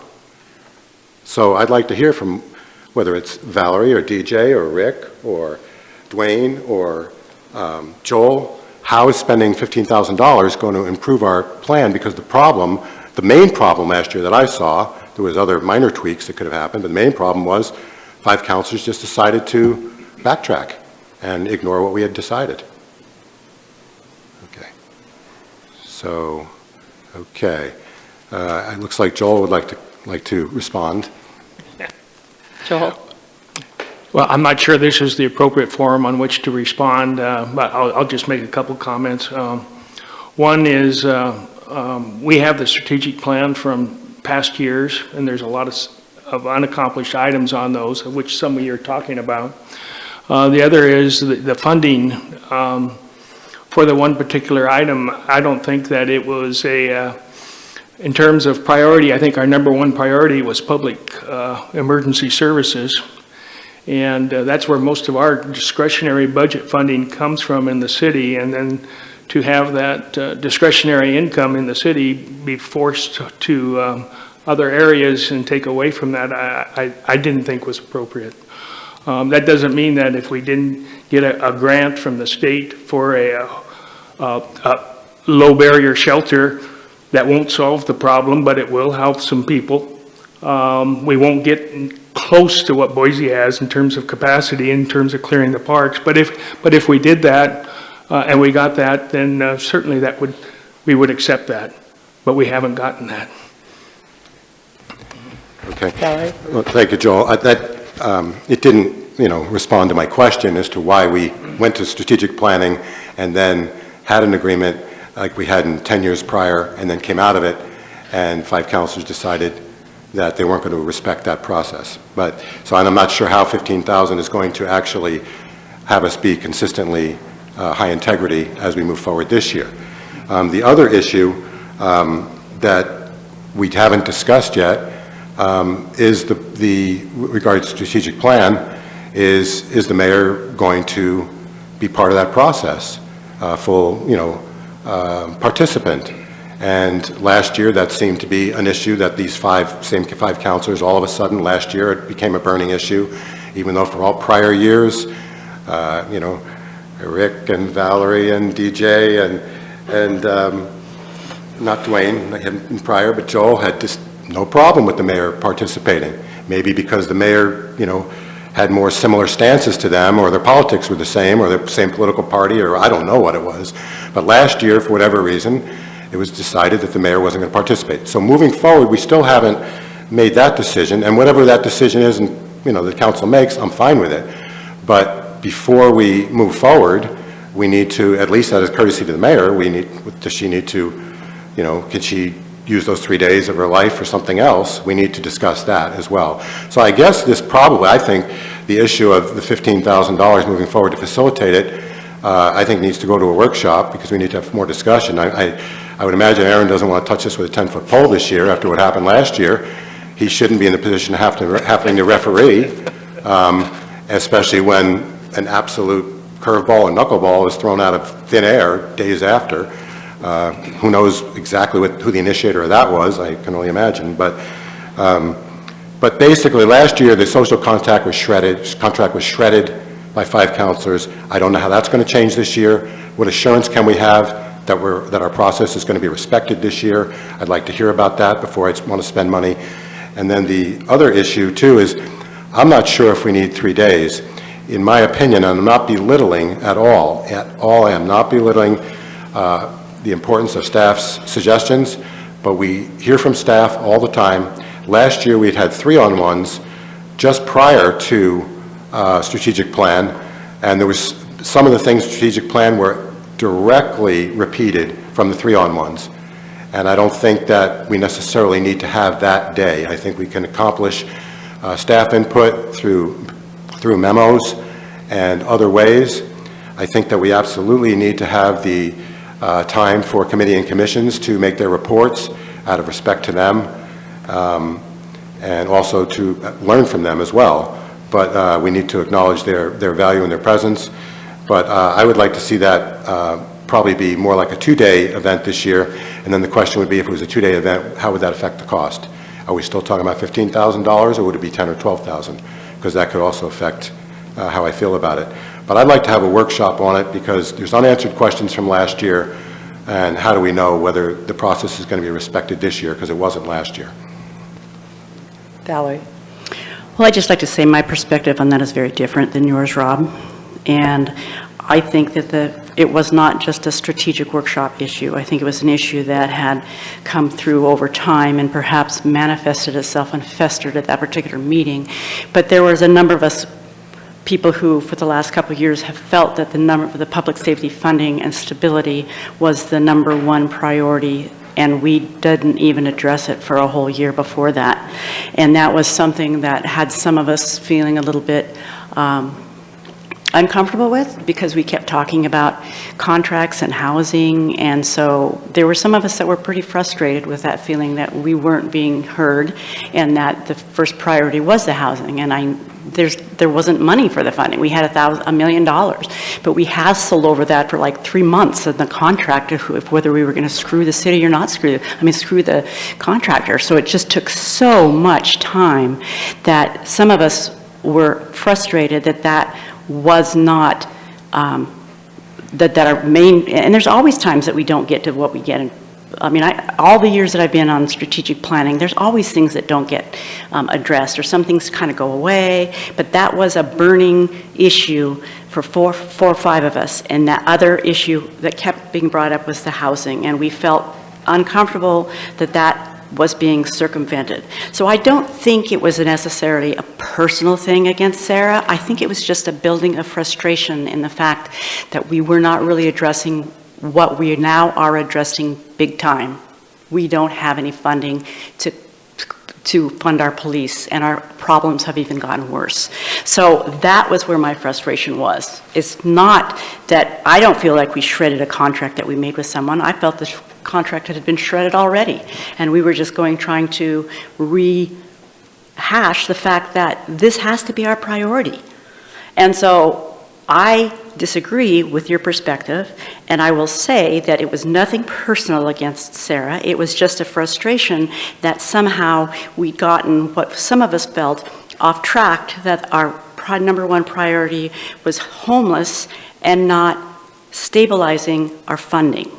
So that was, I think, what happened, is we had this blow up that was a result of that came through. And I know, afterwards, talking to Aaron, he didn't want to go down that road again because he didn't know how to handle that sort of power struggle. And it was a power struggle. And I think sometimes we're still in that power struggle. And so I understand why Aaron doesn't want to step forward. I also know that Aaron, every year they put money towards strategic planning. So there's a fund every year because we've done it every year. So we're on, my point is we're going to do strategic planning because we do it, but maybe this year we just need somebody fresh from outside to help us get over the humps, because there is still some of that angst that on this council. We've seen it all year. So to not acknowledge it's there would be a farce. It's there.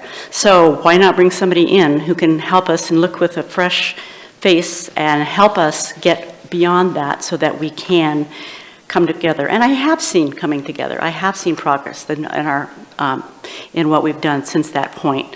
But I would not say it was a shredding of a contract. It was just some people felt that our priorities had been shifted, and we're uncomfortable with that. Aaron.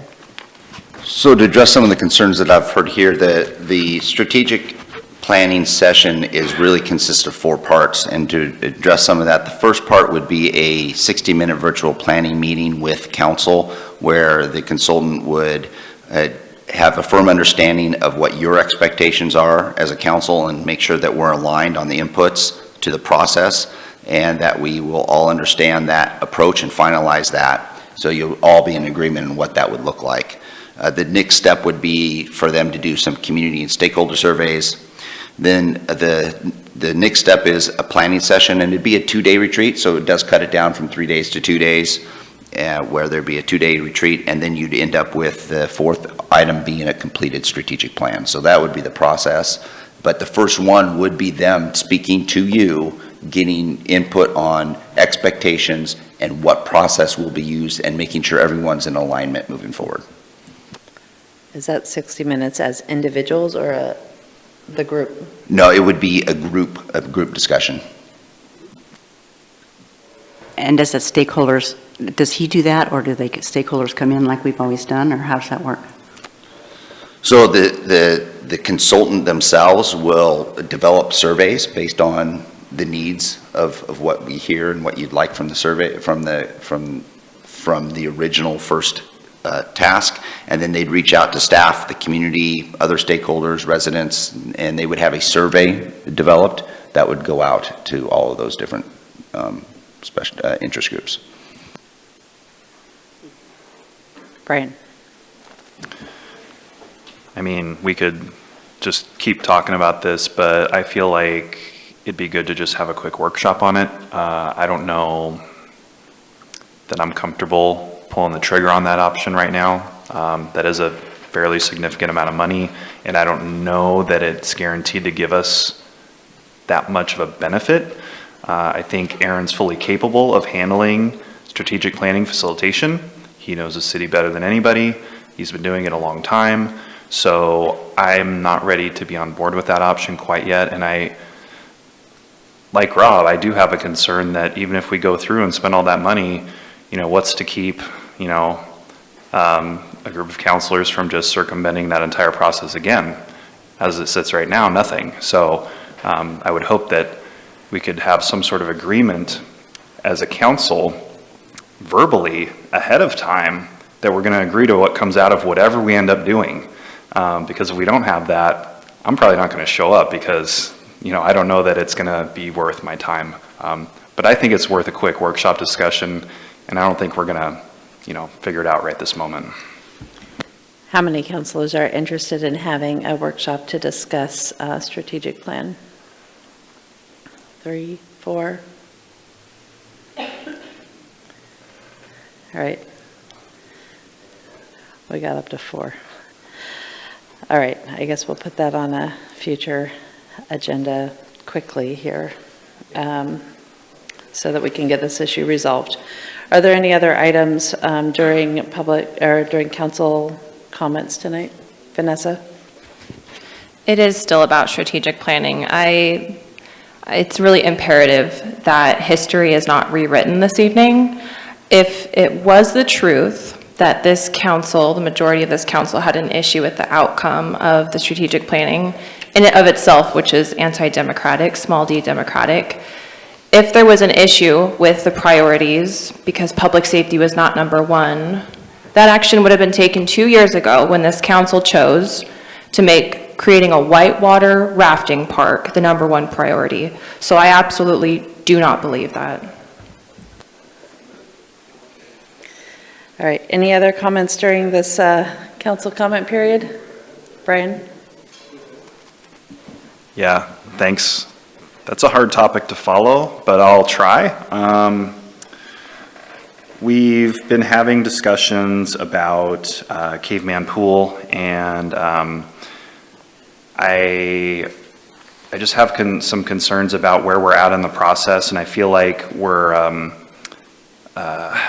staff's a little bit out ahead of council maybe with regards to some of the finer details of that project, specifically regarding what kind of amenities we want at the pool.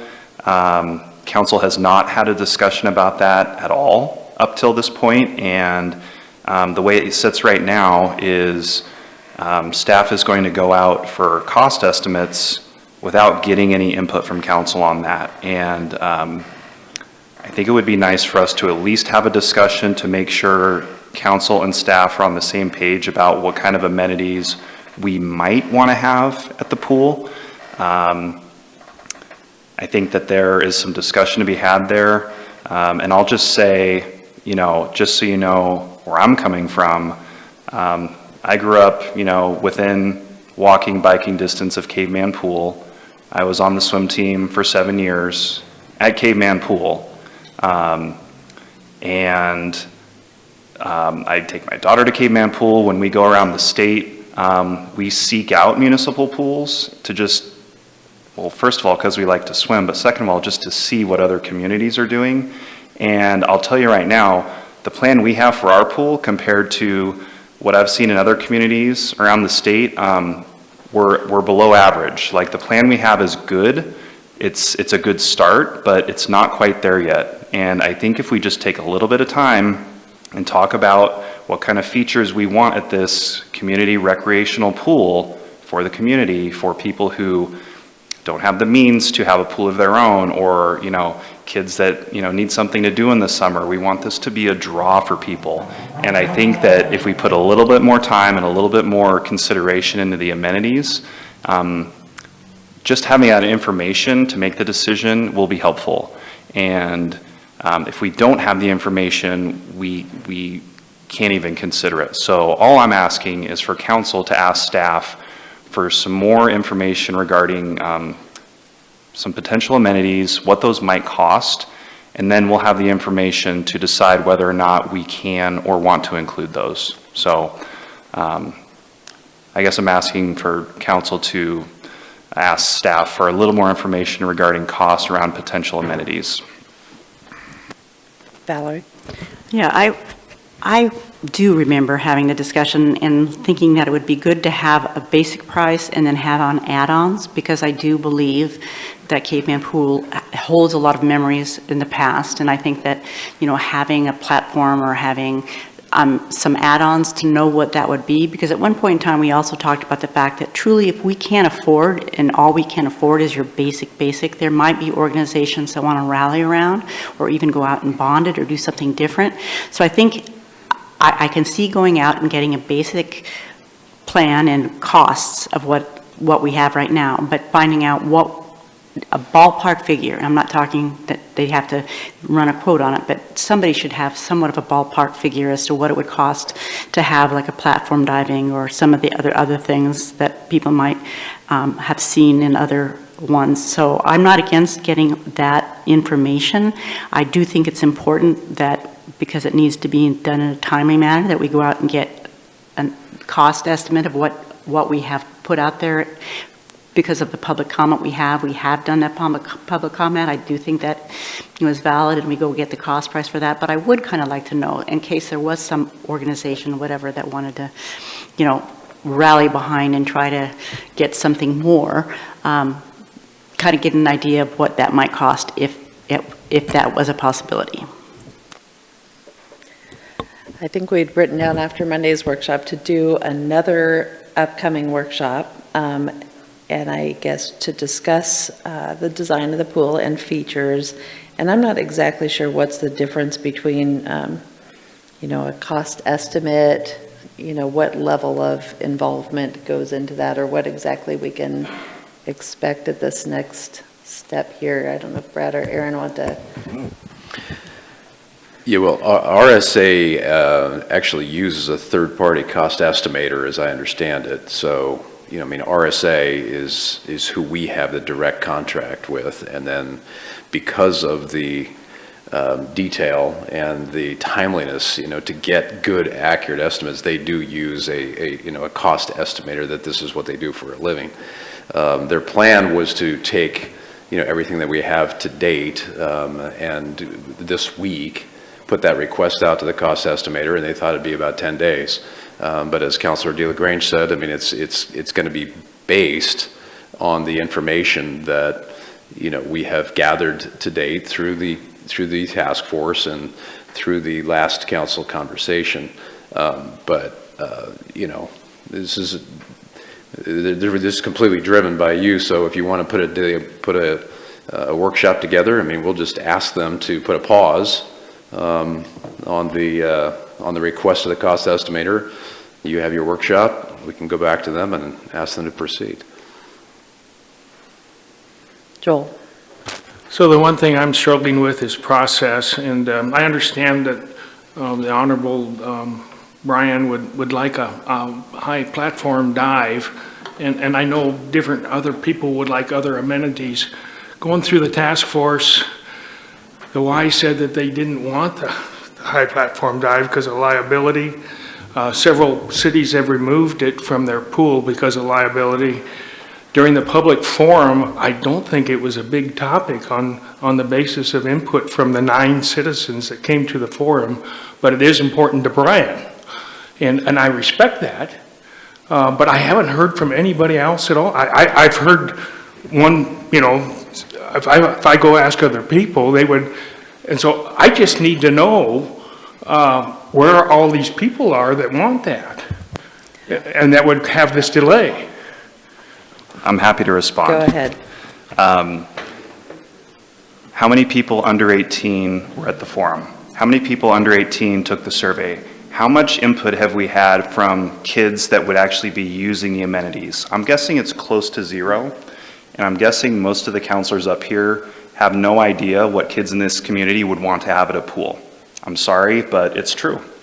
So, and I'm going to tell you, if we did a survey, let's say we did a survey at the high school and asked them what they wanted at the pool, we would get a markedly different set of responses than we got from whatever we've sent out to date. And guess who the biggest user group of the pool is? Kids.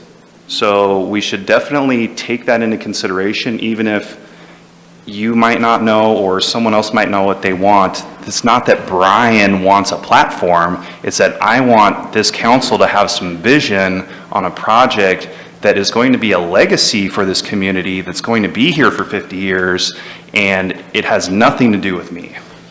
Well, I appreciate that, and that's the first time I've heard you talk like that. I know the age group of the Parks Committee is a lot younger than I am. They have kids, and we also have swimming team instructors, and several, and then the Pool Commission had several people that actually worked with the young people, and it didn't come up at all. So I appreciate what you're saying, and I have no doubt that what you say may be true, but it sure didn't come up through the younger people that participated, and that would be responsible and have been responsible for the facilities and the swim teams. Right. And it's not a big deal, so we don't need to keep debating. Oh, I know, but when you refer to the young people, you're talking to the people on these committees that were in their 40s, that are my age. Like, those are not the user groups we're talking about here, so. Well, they are young people, but no, there were some like in their 20s and 30s. Guys, we are going to have a workshop on the pool. I think the question is, and the next step is to learn more about the pricing and how much it will cost to have certain amenities. And we can do this quickly. I guess the question is, what specifically do we need to do before that workshop in order to satisfy our next step in this process? So I will promise you a workshop as quickly as we can on pool amenities, but it sounds like it's only going to take 10 days to get a price back on some initial plans, that then we will have a ballpark figure that we can add to. I don't know what features, David, like I'm talking to Brian and Joel and you're interrupting, so we need to know, what features, I guess, to ask for that initial cost estimate, or we're just going to have the workshop and see, what they present us, and then if we want to add or ask questions, we can do it that way too. So is there anything at this time that we need to ask upfront that they give us a cost estimate on? I know that the trick here is that we don't even know what features they're exactly looking for or what we're talking about. But go ahead, guys. Well, the obvious answer to that would be the high platform dive. And of the unrepresented young folks that would use it. So, and it certainly won't hurt anybody to get that information. And we can go from there. I would also, with the Parks Committee and their expertise and other expertise, need to be considered as well. Valerie. I was just going to say, I remember that one point part of the discussion was liability. I can tell you that there is a whole lot more liability issues than there ever have been in the last 50 years, so that's something to look at. And I also want to cue in on the YMCA's, whether that is an issue for them, because at one point that was one of the things to consider, whether they would operate it if it had one. Okay, Brian?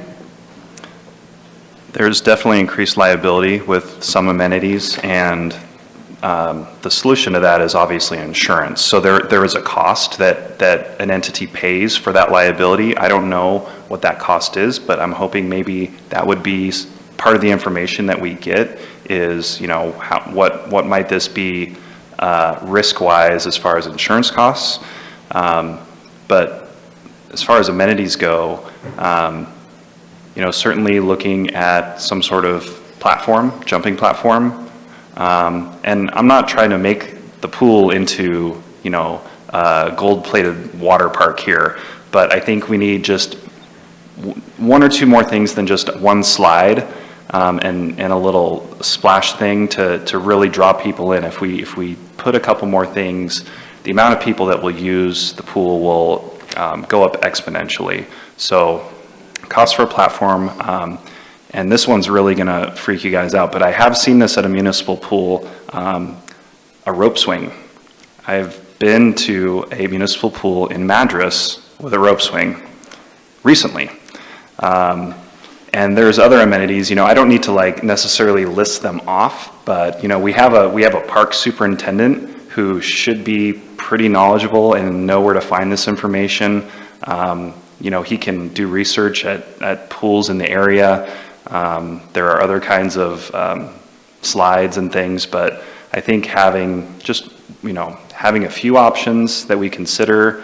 Maybe we pick one, maybe we don't end up picking any, but at least kind of like shooting for a little bit of vision on the front end, and then if we have to scale it back, I get it.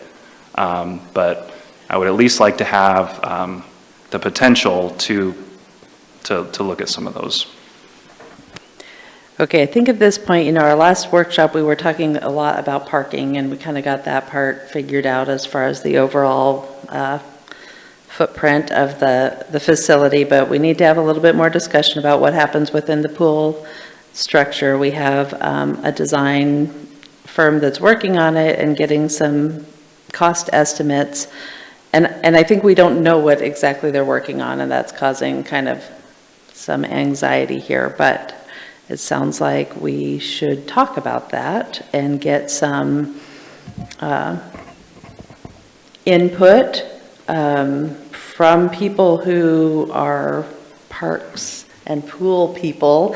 I know that some amenities have extra costs, I've been to pools where they have like a staff person at the top of the slide and a staff person at the bottom of the slide, and that starts adding a lot to our costs. So we need to have take operational costs into consideration as well as building the features. So let's get a workshop real quick here where we have a look at what the design work has been done so far, and hopefully if they can give us, a little overview of some of the amenities that they've been thinking about or that they've been in conversation with or learned about from our survey.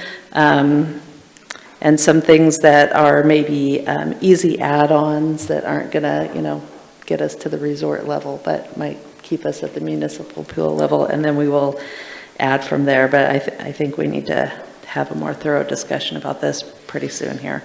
Rob? Yeah, real quick, I would agree with all that. And, going back to a comment I made earlier, it's quite possible that if a dive platform was X number of tens of thousands of dollars or more, it's possible that for instance, I know that Brian's brother, Mike, enjoys swimming. I mean, the De La Grange Insurance dive platform could possibly be sponsored. Or any other sponsor. But it's possible that we could get a sponsor for some of these amenities. Just a thought. It is, and it's possible that other groups are willing to fundraise or something to add on different amenities, but let's have a workshop and we'll get a better idea of what's being discussed so far, because I think we seem to be reading between the lines quite a bit here. Are there any new topics for council comments? Valerie? I've just been reading this human resources, and I was reading this leave of absence. There's been 18 since July, is that correct? That we've had 18 leave of absences since fiscal year 2024, which started in July? That's huge. That's huge. Anyway, just a little tidbit I picked up off the a report that there's been 18 leave of absences as of July 1st this year within the city. That's crazy. Okay, any other comments? Steph? Chief? Let's not all jump up at once. I was hoping you'd wrestle for it, but go ahead. I just wanted to make a quick comment. There was a comment earlier about the speed trailer, and it's a good reminder that if council or any of the community that's listening tonight, please call your police department or email me, and we will let our team know your concern. So if you have something that we need to know, please let us know, because we appreciate that, so we can deploy our resources out there effectively. But I also wanted to share that there is typically a list for the speed trailer. We have been up on Highland before, and we will do our best to get it out there, especially if it's not broken. I did receive some other speeding complaints today, or at least one on Park Street. So we've got plenty of locations around the city and not that many speed trailers and or cops to put out there, but we will continue to do our best. Thank you. Thank you. Anybody else?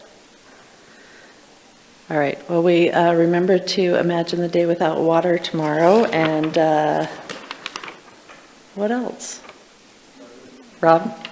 So, Chief, as I would imagine the answer is yes, but has it been proven that the speed trailers generally slow people down, or they're effective as a You know, I might have a bit of a pessimistic answer for you. Okay. We have a speeding problem in Grants Pass, and I think... I get that. I'm just wondering, do the trailers work at all? I as far think as they bringing do. it down? They work for, I think, a lot of people, but I think the most effective medium is going to be our traffic officers on a motorcycle writing tickets. So how much does a speed trailer cost approximately? Do we know? Several $1,000s. They're not cheap. Yeah. I mean, it may be something that, especially with potentially tight budgets in the next decade, it may be something that we want to buy another 1 or 2 speed trailers. Yeah, They don't get PERS, they don't take time off, there's no Yeah. family leave. There's benefits to the speed trailer. Certainly, but we pretty much chopped about all my discretionary funding, so I'm trying my best just to keep personnel. We can park an unmanned car on the street, maybe that'll help. Rick?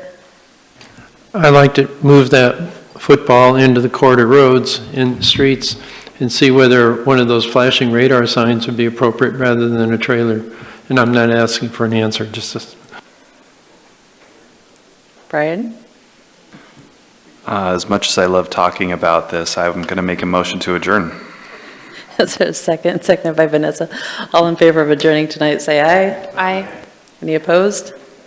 All right, see you in a couple weeks.